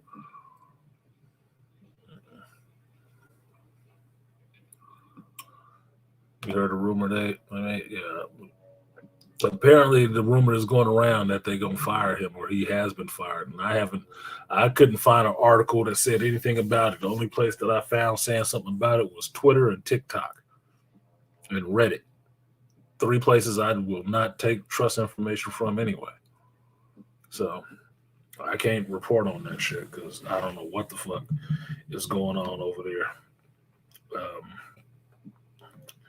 If Disney or Marvel wants to fuck up some more by doing that, that's their business. But I don't think Disney itself, well, maybe it does. I don't think it's a smart move for Marvel to do, especially when they ain't got new movies filmed anyway.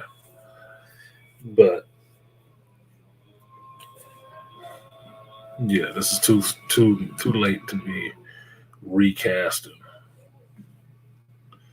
Too late for the recast. Oh, shout out to Kareem. I didn't see your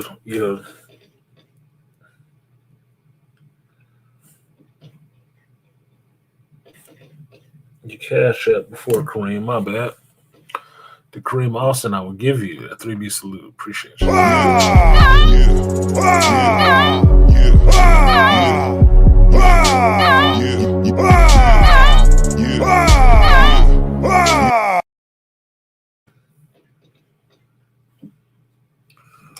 There you go. Okay. There you go, Kareem. And the Joe Herb. I think I gave you the guts and butts already.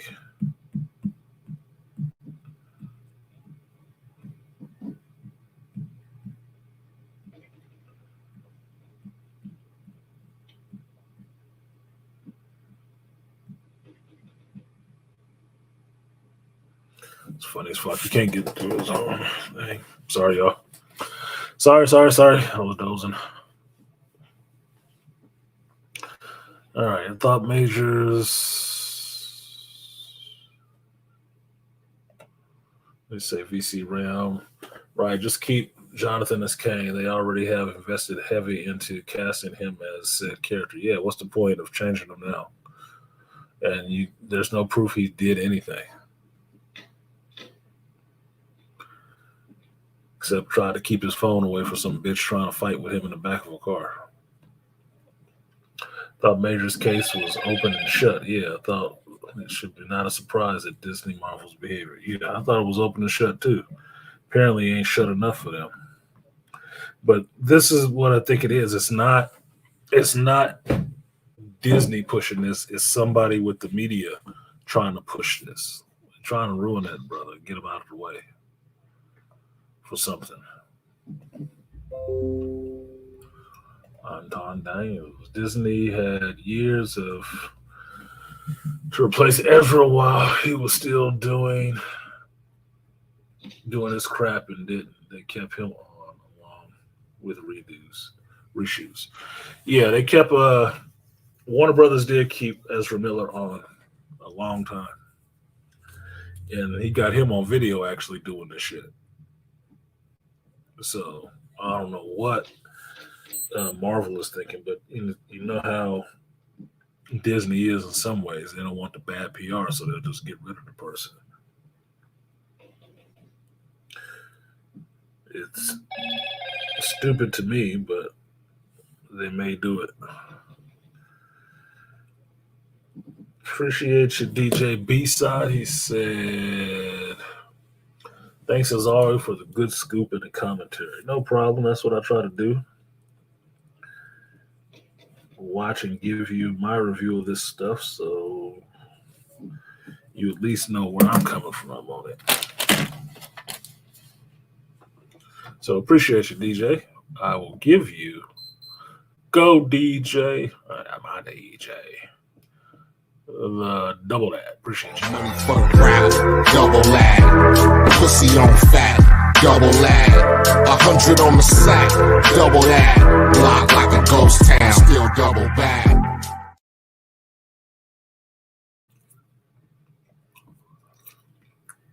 Waiting for my breakfast to get here so I can drink this coffee and stay awake. He's woke after it. Shield size pushing the stuff. Yeah. Because they want Jonathan Majors out. That's the only people I see pushing this shit. Because as much as people think he is, Jonathan Majors ain't gay. And he is the face of Hollywood right now. With 4 movies back to back in less than 6 months. 2 of them big earners. Well, relatively. Creed 3. Only thing that calmed down the heat off of Creed 3 was this allegation with Jonathan Majors getting arrested. They let them stop talking about that damn movie. Ant-Man, you could say it lost money. It did. By Disney standards, but it made a shitload of money. Still made a shitload of money. You might find that they even made something, being that they must have filmed most of this on the volume anyway. So it's not like they had to go on location and set up a bunch of cameras and shit. They probably recorded it all in-house. So they might have actually made money on this shit.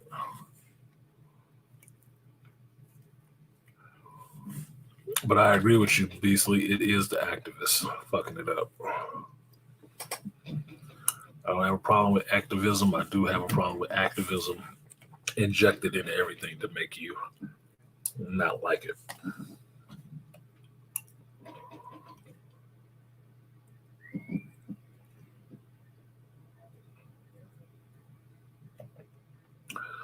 Seen something, article about the new digital and Blu-ray trailers. Jonathan isn't being shown. I bet it isn't. Well, I told you before, like, look, the fact that they made this movie where this black dude was going to beat the shit out of a white dude in the movie, I thought was kind of funny because it wasn't a buddy cop movie. But that being said, with what's going on in the media about him, that's corporate play to distance themselves a little bit just in case it falls the wrong way. It's a corporate play to protect themselves. He wants to do Frederick Douglass movies. Some don't like that. Oh, I'm sure they don't. Well, did any of you guys see the Toussaint Overture movie? No, because it was an independent movie. Yeah, the Haitian Revolution. Yeah, that shit. Yeah. I saw it, but wasn't in the theater.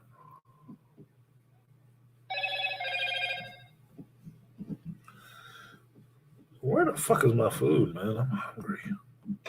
I need my coffee. I'll be sleeping up here on the stream during the day. Ian says, I will watch Blue Beetle. Hope the Ted Core character makes a cameo. So do I. It should. If he's not getting this scarab from the Core company, he should show up somewhere in there. I think he does. But it looks interesting. I mean, out of everything, I'm not worried about the action on it because I know the kid can do the action. Been doing it on Cobra Kai for 3-4 seasons. He's straight. Not worried about that at all. Story, on the other hand, will probably leave a lot to be desired.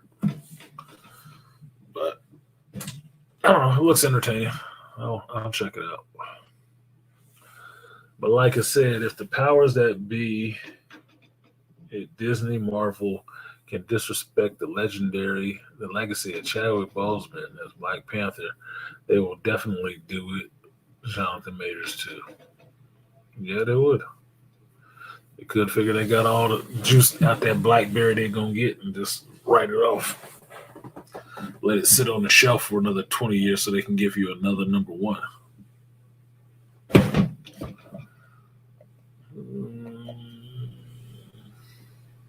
Have not seen it. Where can I see that movie? Which movie are you talking about, Herb?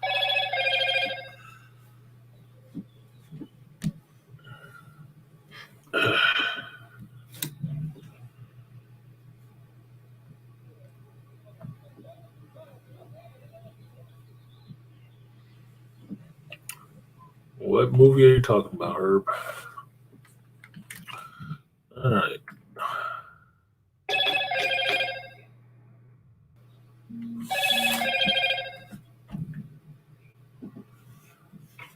This the food?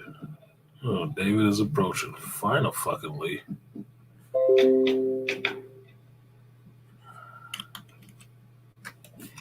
All right, this is going for a third time. The link to jump in here and bring up the shit you want to talk about and geek related.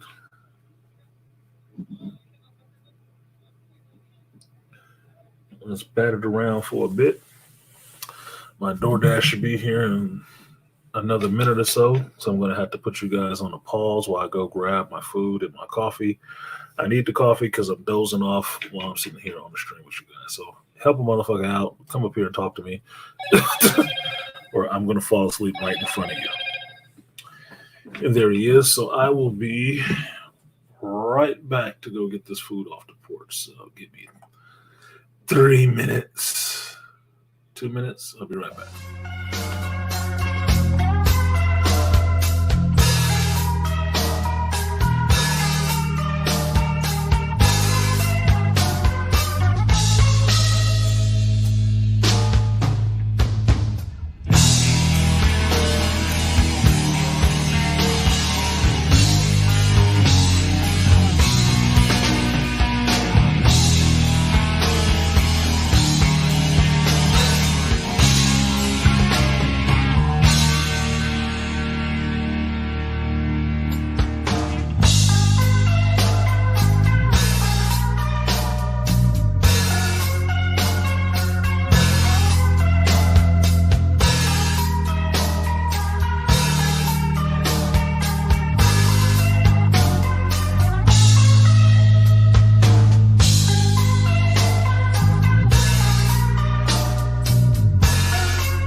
These silly motherfuckers at Nations don't know how to set up their DoorDash.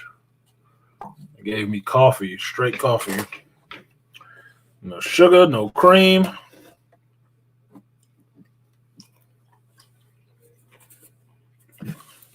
And no knife because you have to mark every utensil you need when you order breakfast. I've been seeing J. Ellen Florence in commercials with Brie Larson a bunch. Is this a good sign? Adam Bashir? No. I think Disney wants to be done with Brie Larson because she gave him a headache on this Marvel shit to get that made, and she was giving him a headache behind the scenes on that Acolyte shit based on KK promises. So they might be done with her ass. She will get the boot. Coming to the stage, I got a brother in the back. Welcome. We'll see it for Ensign Media. Hey, what's going on, Artisan? What's good, AB? Oh, not Thank you much. for coming up. Yeah, I'm still singing the praises of Picard, man. Interesting little dichotomy we got there, don't we? Yeah, I ain't gonna lie. Episode 9 almost brought a tear to my eye. Did it? Yes. Don't tell me. I'm like, what happened? Did they kill him? They No. probably couldn't kill him. No, but something beautiful happened. Yeah, because if this is a good season, they ain't killing him. He ain't getting the 5-row treatment. No napkins? God damn. These motherfuckers limited as fuck. Let's just say I'll give you a hint. They brought something back from the next generation. I think it might have been a spoiler. Is it Data? No, that already happened, actually. Okay, cool. Okay, so then I don't know.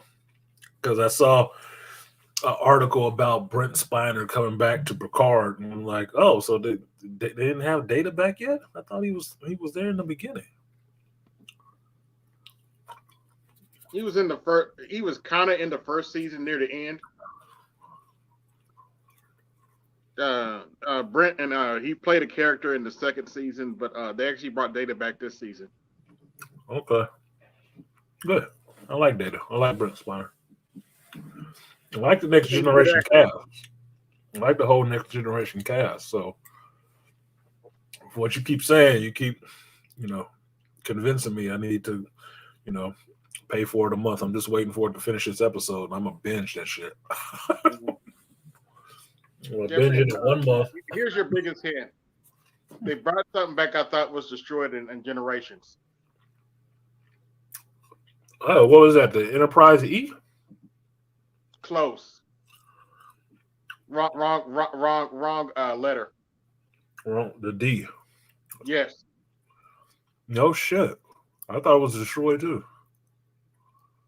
Well, yeah, he blew it up, didn't he? Remember, the saucer section was still intact. Well, no, Deanna Troy crashed it. Thought she crashed the saucer section. Well, technically that was Data, but yeah, I thought she crashed it, and that was the joke that they let her drive one time and she crashed the damn saucer. One time they let her drive. Deanna Troy crashed the Enterprise. It's like fucking woman drivers.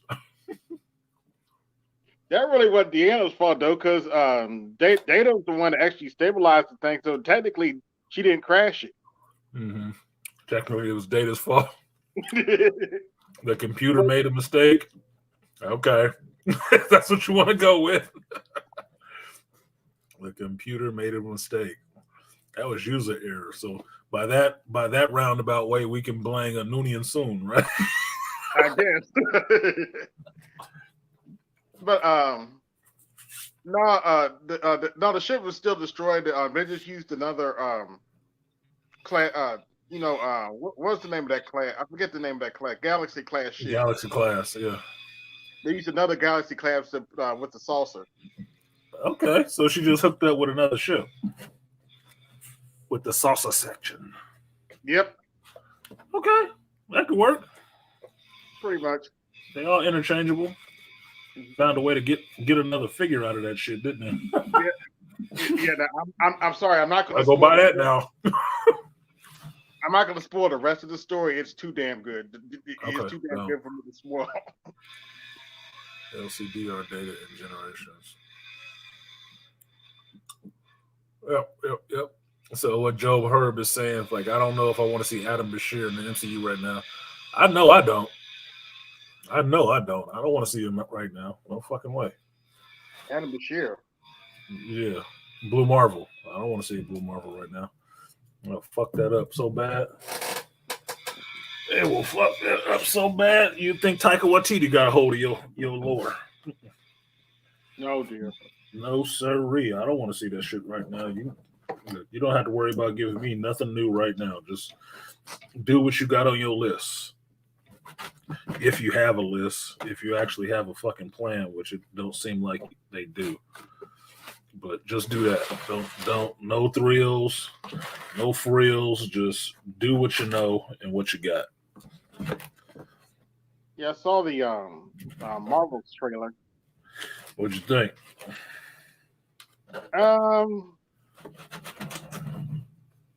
don't know the chick that played the young lady that plays Kamala, but as long as they have more of her and Tiana Parrish, I don't have a problem with it. Yeah, Iman Vellani. Iman Vellani. Yeah, she's okay. People are laughing about her screechy voice. I didn't have a Pakistani Canadian. She's a Canadian Pakistani dude. That is the fangirl, right? Mm-hmm. Is the fangirl. I didn't have a problem with Marvel. I thought it was a fun series. Yeah, I did too. I was like, it was a fun kid like teenage series. That's all it was. I wasn't upset about it. I wasn't upset that it was a personal insert character. I wasn't mad about none of that shit because it was an original character. Yeah, and it was original character. It wasn't taken away from anything. I mean, she just called herself Miss Marvel because she looked up to Carol Danvers. And Carol Danvers wasn't using Miss Marvel anymore. She took on Captain Marvel. So this bitch took on Ms. Marvel. It was open. I don't have a problem with that. The only problems I had were how they changed her powers a bit. Yeah. And gave her this Jinn heritage that made her a mutant. How all that's working together is not making any sense. But other than that, it was fun. It was silly in some parts. It was touching in some other parts. Like I said on my review or my reaction, I like the family dynamic. The family was fun to me. Right? So I have a problem seeing anything about a Pakistani family because I don't live in a Pakistani family. So it's all interesting to me. I know some of these other people, like I keep telling you, you got to watch their shit. You watch their shit. Just remember, they got some biases. They'll come out. Oh, we get the Pakistani scene. We get the people dancing scene. It's like, motherfucker, your hood is showing. Calm down. Yeah, she in it. Yeah, I thought it was interesting. So what? From their perspective, the Pakistani family dynamic. Yeah, their dynamic is interesting. And it's fun for me to watch that. So I don't have a problem with Ms. Marvel being in the shit. But what I know is not working from the trailer is that the three of their powers are not tied together in any kind of way. Yeah. You're going to have to do some hellified explaining to explain why these three people are having a glitch in their powers that they keep switching places. Where if you saw the show, Ms. Marvel gets her powers from innately she's a mutant, and she has Jinn heritage, which are people from another dimension, right? Mm-hmm. Photon Monica Rambeau got her powers by crossing through Wanda's hex in WandaVision, right? Through a chaos magic barrier, right? Fucked her up a little bit. Captain Marvel got her powers because she blew up a hyperspace engine created by Marvel, and she got splashed with the go-go juice and turned into a fucking Energizer bunny. Oh my gosh. These Yep. powers do not share anything similar outside of the fact that they are in women. They don't have a connection. These powers have no connection whatsoever.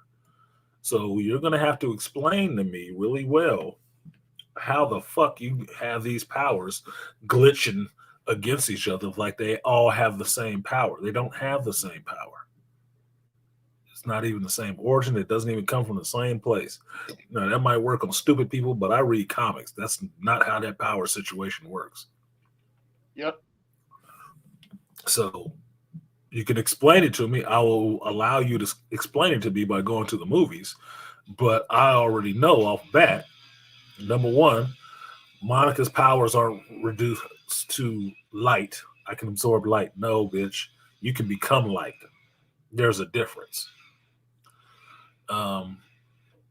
Kamala's powers are yet to be determined outside of being embiggened and making crystalline structures and stuff like that because she pulls energy from the Jinn world and then Energizer Bunny with whatever the Tesseract was that was in that engine and got jizzed in her fucking face and absorbed into her body. That's not the same. It's not the same power whatsoever. So it doesn't make sense that you want to try to put them together and have a reason that they can keep switching places. Like, oh yeah, our powers are glitching. Our powers ain't the same, so why would it matter? This should be interesting. It's gonna be something. I can tell you that. It will be something. I don't know if good is what it is, but We're gonna find out. their powers are connected by illogical gynocentric theory. Yes, it is. And I can say this I saw who was directing it. I think it's a black woman directing it. Oh dear. That has never done a feature film before. And I was like, well, that's probably explaining why I got so many black ass backgrounds in this damn trailer. Like, you guys saw my thumbnail that I made for the reaction video. You know how hard it was to make that motherfucker? Because every scene with the three of them together is just black as fuck. It's like, this chick's costume, Monica's costume, has the most black on it outside of her being black and having black hair. Mm-hmm. Nigga, you just trying to make her invisible on this shit or whatever? I'm having a hell of a time cutting this bitch out to make my thumbnail. Making it hard on me. All these just stark black backgrounds. I'm like, I hope that means that the effects or something wasn't done. Yeah. They just put the black screen in there, but otherwise, there's too many dark ass spots. And then she's like, well, she don't know shit about lighting, whoever the hell she is. Gynocentric string theory. That's a good one, Aquateki. That's exactly what it is. The tie that binds. The sisters of the traveling powers. Gynocentric stage setup. No shit. Gynocentric Mary Suism. Oh dear. Okay, so is it not just me who thought that interlinked power premise wasn't making any sense? Yeah, it doesn't make any sense. It wasn't just you. It was not just you. I'm probably the first person you heard say that shit, but it wasn't just you. These are my notes. Like, that's not how that shit works. That's not how it works. Okay, fast and loose. Well, that's what I told you. The same thing, Aquateki, with Marvel and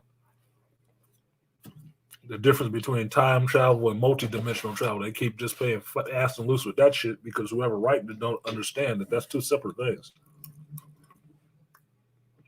You can swap a dimension, but it doesn't always involve time travel.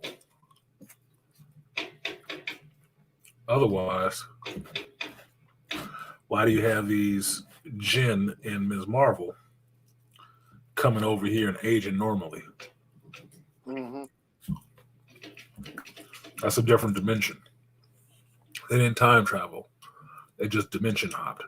That's what a multiverse is for. I'm looking at the wrong fucking thing. I'm looking at the screen and not the camera. I'm fucking stupid today. Mary Sue effect strikes again. Possibly. At least in this one, it looks like, you know, one woman boss is in charge, but they got a lot of dudes that asses they can kick. I'm just waiting to see how they desecrate Nick Fury in this one. Outside of having the Flurkin take his eye. Like, motherfucker, that's supposed to be Wolverine. God damn. What are y'all doing? I guess we'll get to see what other pratfall he can take in this one. There's no telling. Remember, these are the same people that gave us that series that's She-Hulk. You know, it existed. It has to exist just so we know never to do that shit again. That one has to exist for that reason. As a cautionary tale to never read anything, never to watch anything that this writer has done. And we do need Wongers in the world. I do want Wong to have a girlfriend. And if she kind of a Los Angeles lush, I'm fine with that.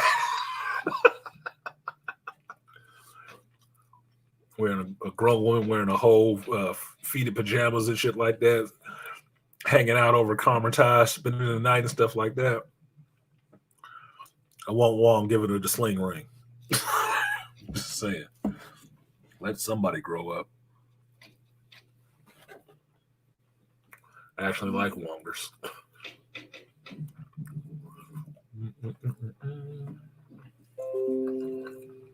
At least the villain seems to be a boss bitch. Well, yeah, you couldn't have, you know, a guy beating up on them, could you? You know, not three of them. Those are three women of color. You can't have a man beating up on them. No. That would be misogynist. That would be misogynist. That'd be evil. That would be, wait a minute, that would be patriarchy. That'd be patriarchy. He'd be imposing the patriarchy with a hammer. Because they already made Ronan run like a bitch. Now they actually got a bitch holding his hammer. Since he wasn't using it.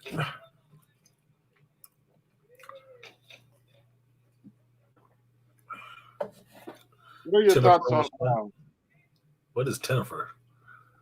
I said Tennifer was fun. What the fuck is Tennifer? Hey, what are your thoughts on Guardians of the Galaxy Volume 3? I look forward to seeing it. Guardians 3 could be the one bright spot for Marvel. Okay. We've already done James Gunn 2 other times with Guardians. Yeah. 3 other times if you count the holiday special, which was fun. It was funny, right? Yeah. I don't think James Gunn, for his final, you know, roll of the dice with Marvel, would phone one in and give you a piece of shit, because that would follow him to Warner Brothers. So I think he did a decent job on it. It might be, excuse me, burps and shit now. It may be fun. I'm looking for it. Like I've said before, I'm not into the black man being an evil villain in this shit. That's not sitting well with me. I just had Jonathan Majors. Now I'm gonna go with this other dude as a high evolutionary. Okay, I don't need a black dude being that person, but what the fuck ever. At least you didn't make him sinister, I guess. I mean, what the fuck? But that'll probably be coming next too. But other than that, I think it's going to be fun. A Guardian may die, but then again, in this era of reshoots, they can always go back and take that shit out because the fan base for Marvel movies is tired of seeing their heroes actually die. Mm-hmm. Okay. Your thoughts on this Mighty Morphin Power Rangers Once and Always special? I don't know anything about that. Outside of a special usually means it's probably an hour or two. Is it something they were trying to release in the theaters and they just decided to put it out on television? Not quite sure, but it is based on the original Mighty Morphin Power Rangers almost 30 years ago. Oh, the one from Japan? Before Saban brought it over and got some white folks to do, got some Americans to play the roles. No, I remember that one. Actually, that one is about 40 years old. Oh. I went back to look. They're like, damn, that series is old. I forget what they called it, but that series started way back in the 80s. Mm-hmm. They usually do. I told you, the Japanese is masters at that shit. They'll keep giving you the same thing for decades on decades to the point that you finally watch the shit and like, oh, this is awesome. Like, yeah, but they've been pushing that shit on you for decades. Finally get you to buy in. They got a boatload of this coming over. But no, this is based off the what did it come out? 92, 93 Power Rangers. Okay. Rita Repulsa is back. She got a new body. That the actress that played her is long passed away. Oh, okay. Condolences. Well, it could be fun. That must have been. I saw a report about. I think this was a report that Amy Jo is not going to be in that. Yeah, that's what I heard too. Yeah, that she the article. I didn't finish reading the rest of the article, but I saw the byline about her explaining why she was not in the Power Rangers Forever thing. And I didn't get a chance to read that because I reset my phone. And when I reset my phone, it wiped the news articles off the phone. So I didn't go back and look for it. But that's what I think, that they don't have her in it. But it would kind of be fucked up because they ain't going to have Tommy in that shit either. No Jason David. No JDF. It's like, damn, why you want to go ahead with this shit now? To my surprise, one of the cast. To my surprise, they found a way to bring David Yost back. I didn't think he would ever do it again. Why wouldn't he? What else he known for? Well, that's true. I take that back. These actors make me laugh sometimes when they want to get away from roles because they think they're too big for it and they want to do something else, right? I get that. I dealt with it with Mark Hamill after Star Wars, the movies that he was in and shit like that, like the Guyver and Corvette Summer and a bunch of other shit. Trying to break out of that, you look Skywalker. Yeah. No, I'm Mark Hamill. You know, it's always funny to me because it's like I would think that's what you want as an actor, for people to remember you for a role, but it's the thing. I think the downside of it is that it's never the role that you would want them to remember you for. That's the problem.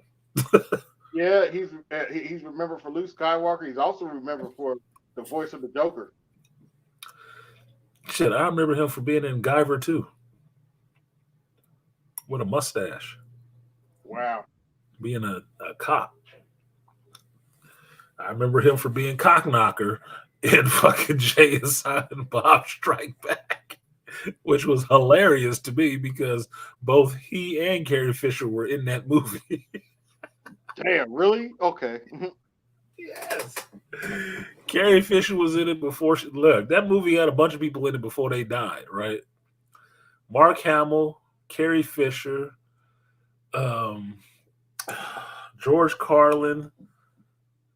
Wow. bunch of cameos in this shit, and the funny one, fucking Carrie Fisher's was funny because she was a nun, and Jay and Bob had to get a hitch a ride. They're trying to get to California, to Hollywood, to stop them from making this Jay and Bob movie, right? And they're hitchhiking, and the old guy across the street is George Carlin, and he's telling them, "Oh, you gotta, you're doing it wrong, right? That's why nobody will pick you up, right?" And he holds up his sign, and it says, "Give me a ride, I'll blow you." He said, "Oh, yeah, but," and Jay said, "Yeah, but we're not gay." He said, "Oh, stop being so suburban." I said, "If it gets me a couple hundred miles down the road, I'll take a shot in the mouth." I'm like, what the fuck? Wow. Okay. Right. That So was a little then, too much information. yeah. So he holds up the sign. The trucker stops, and George Carlin jumps in the cab. He said, "Just remember, follow the rules of the road, and you never go wrong. Excuse me." I'm like, get the fuck out of here. I start laughing, right? Mhm. Now, when it gets to them doing it, the person that picks them up is a nun in a station wagon. And when she starts talking to him about following the rules of the road and the good book, and do you know what the good book says? He said, "Well, if you follow the rules of the road, then I gotta."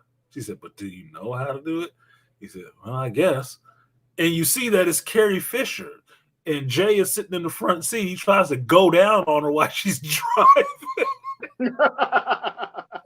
Oh, God. So later on, it comes up in the joke where he's talking shit. He said, "Man, we got to get serious. No more sidetracks. No more this. No more Harry Bush nuns. Let's just get to Hollywood." I'm like, what? It was hilarious, dude. It was hilarious to me. As I say, I like Kevin Smith movies. Some of that shit is funny to me. But that's where Carrie Fisher was. Her little cameo in the movie was a nun that Jay went down on. I'm like, get the fuck out of here. And it sounds like something Carrie Fisher would do too. Hilarious. Just fucking hilarious, dude. I was like, holy shit, is that Carrie Fisher? I remember they were talking about how when the Force Awakens came back out again, how Carrie Fisher didn't have the figure she had when she did Return of the Jedi, and she came out and she eventually came out and said, "Blow me." Yeah. I remember she said that shit too. Oh, you don't look like you used to. Man, fuck you. You know how many years it's been? Blow me. Go shut up. Yeah. I don't blame her either. She's like, "I'm old, but leave me alone." Yeah, that's one of the things you can appreciate about getting old. You stop having to give pretenses to people. Oh, well, it was just kiss my ass. How about that? No, of course I don't. I was 30s back then? Yeah, Shut she the was hell up. Yeah. I ain't gonna lie, she was nice to look at, but she like, "I'm old now, blow me." Yep. Beastly said, "This reminds me, I watched Clerks 3. I watched Clerks 3 too. I actually liked it. It was actually a little bit more heartfelt in that one because of what happened. I didn't talk about it because I didn't want to spoil it for anybody that might have wanted to watch it. But I finally got to find it and watch it. And I liked what I saw. It was a lot of callbacks. But knowing what Kevin Smith had been through in his life while he was writing that, and then remembering watching him when he was going off to start filming this, it informed a lot of what was in it, because what was in it was Kevin's life. But that's what the first Clerks was. It was Kevin's life. So it made perfect sense the way it went. I liked it. And Rosario Dawson was still in it with sexy ass. So, yeah, the ending got me too. Yep, ending got me too. Yeah, that's why I said I didn't review that one because that was just one I watched for me.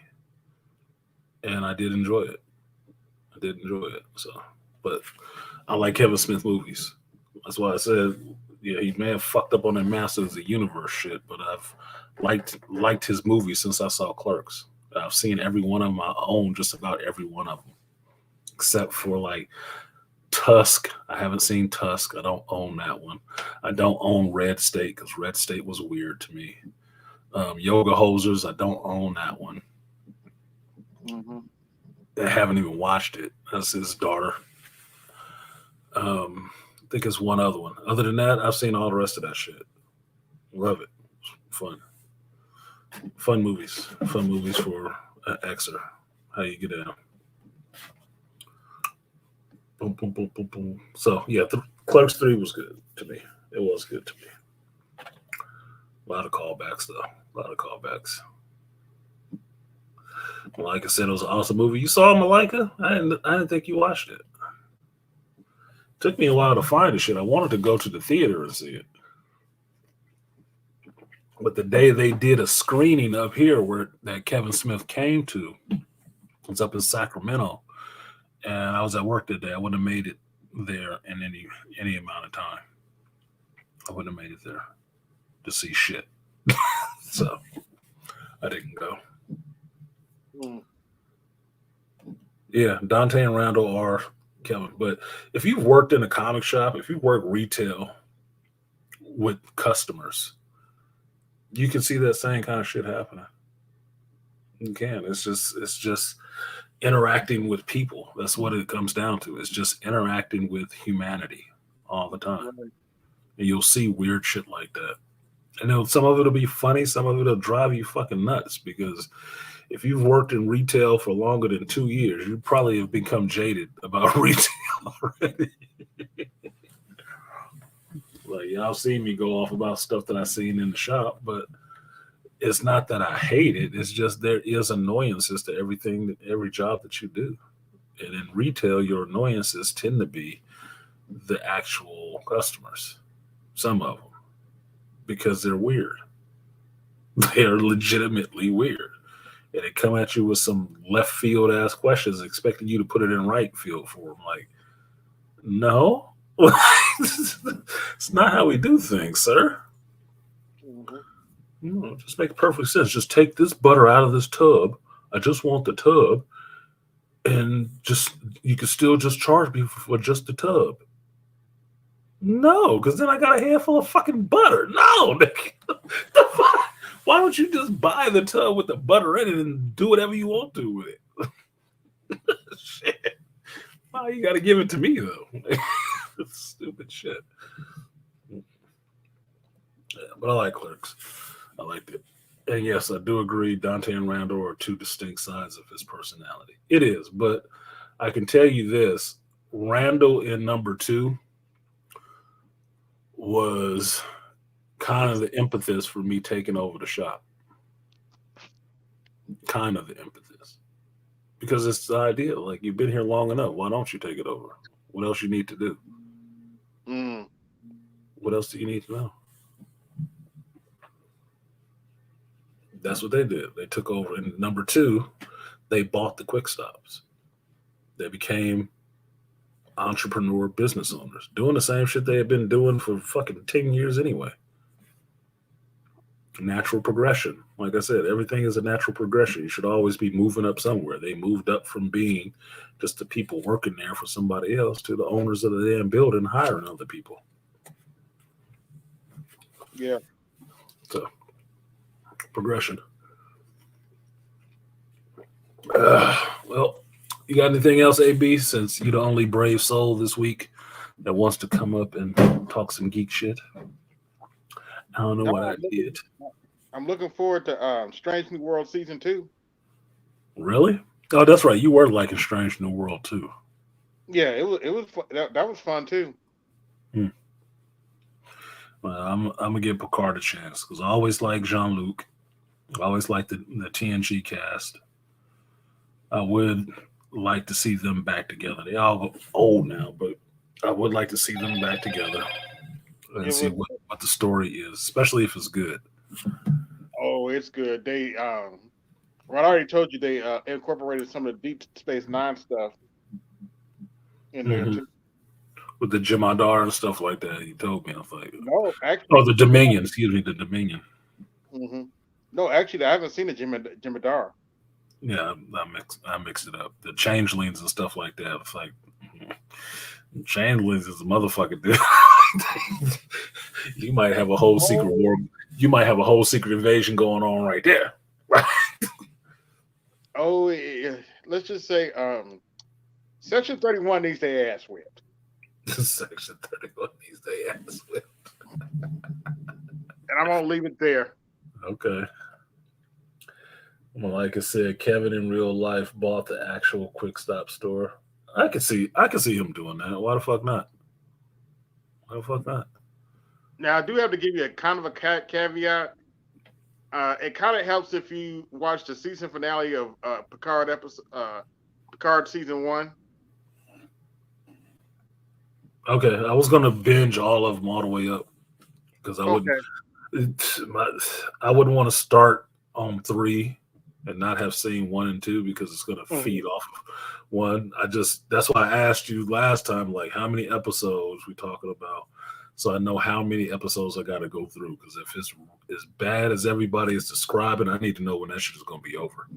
I just need to know when it's gonna be. I need to know when it's gonna be over. I will count the minutes. I will count the episodes until it is done, so I can get to the good shit. Treat that like a treat. You know? Like you eat all these Brussels sprouts, and then you can have chocolate cake. You know? Cool. How many I have to eat? 30? Shit. All right. Number up and get it. Yeah. I just tell you that there's a lot of feminist bullshit in the particularly in the first season. Mm-hmm. Well, I'll take that back. There's plenty in the second season. Well, I'll tolerate it for a while. It just gets on my nerves. It doesn't mean I can't watch the show because I would still watch it and look for something that I can like in it. But the feminist stuff just wears on because it's too nonsense. Heads up, in season 2, there's a poor excuse for a lesbian relationship. It can't be as poor as the one that was in that last show I just saw. Like, she's obviously the Last of Us. Like, she's obviously hitting on you, girl. Oh, you're my best friend. No, she's trying to fuck. Oh wow. She going away to Georgia. Before she go away to Georgia, she just want to get a little bit. Wow. Riley want to make you yelly, Ellie. Old gold Ducat. Old gold Ducat. Yeah, motherfucker. Oh, he's still with the power race. Unfortunately, he don't show up. Let's see. As far as I know, he's still with the power race. Well, it could be good. All right, so you got some final thoughts? I'm gonna go ahead and cut this off at 3 hours. I think I only freed up 5 hours worth of space on this damn thing. All right. Yeah, I need to do some. All right, AB, appreciate you coming up, sir. That was the AB Media, our man in Ensign Media in the Federation. And he is just transported back to the neutral zone. All right, y'all. So it's been a slow and downstream. I appreciate you guys bearing with me. I am sleepy as hell. Like I said, I have not been to sleep since I woke up at 2 p.m. yesterday. Been up all night. I am tired. And I still need to do some writing before tomorrow for this shit I got to deal with at work tomorrow. So,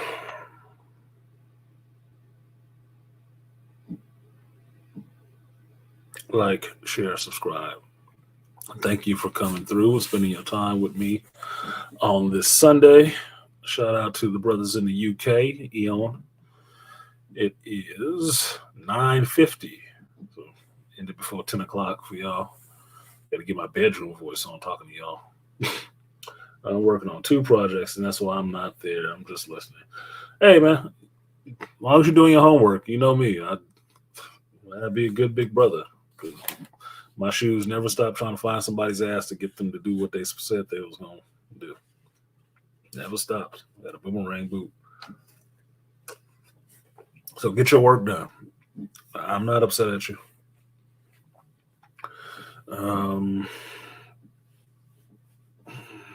We'll be back next Sunday, unless I die sometime between now and then.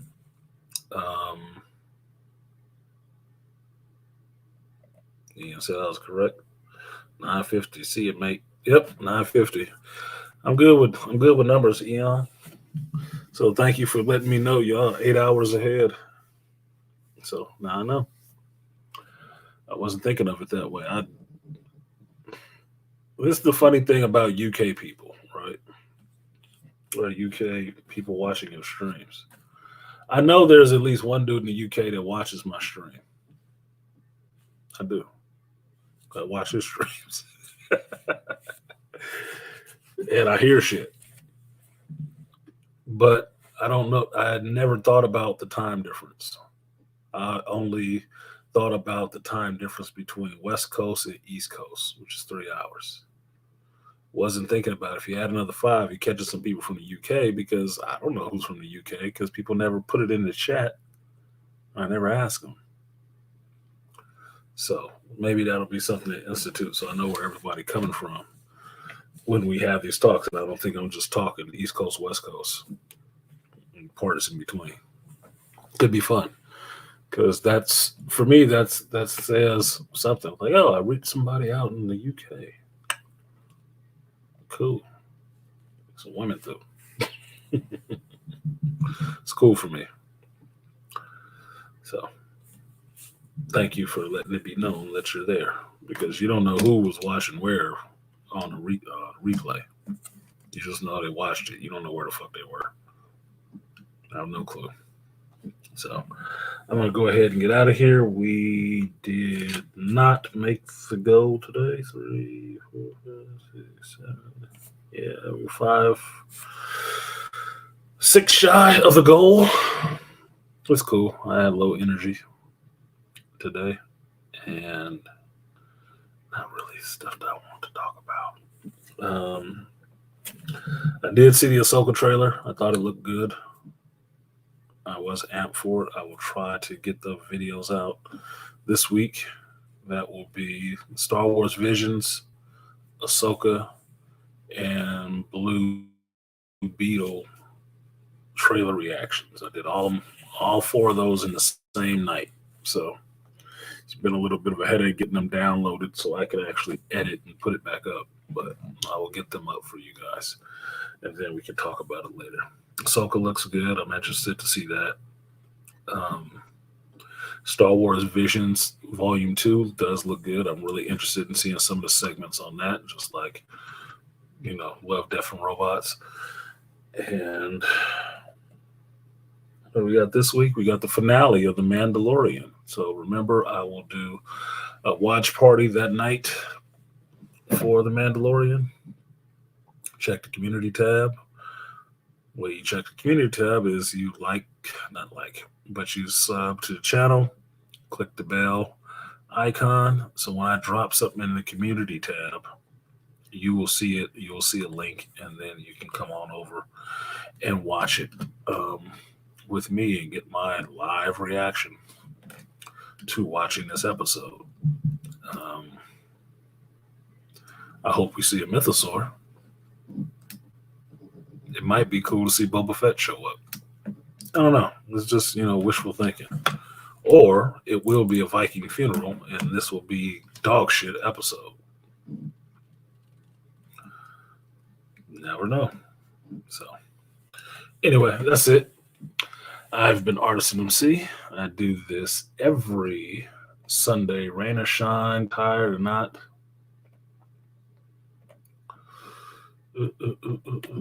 One second. Every Sunday at 11 a.m. Pacific time, 2 p.m. Eastern Standard Time, and what is that? 2, 5, 7 o'clock British time. UK time. So we talk about geekdom, life, and everything in between.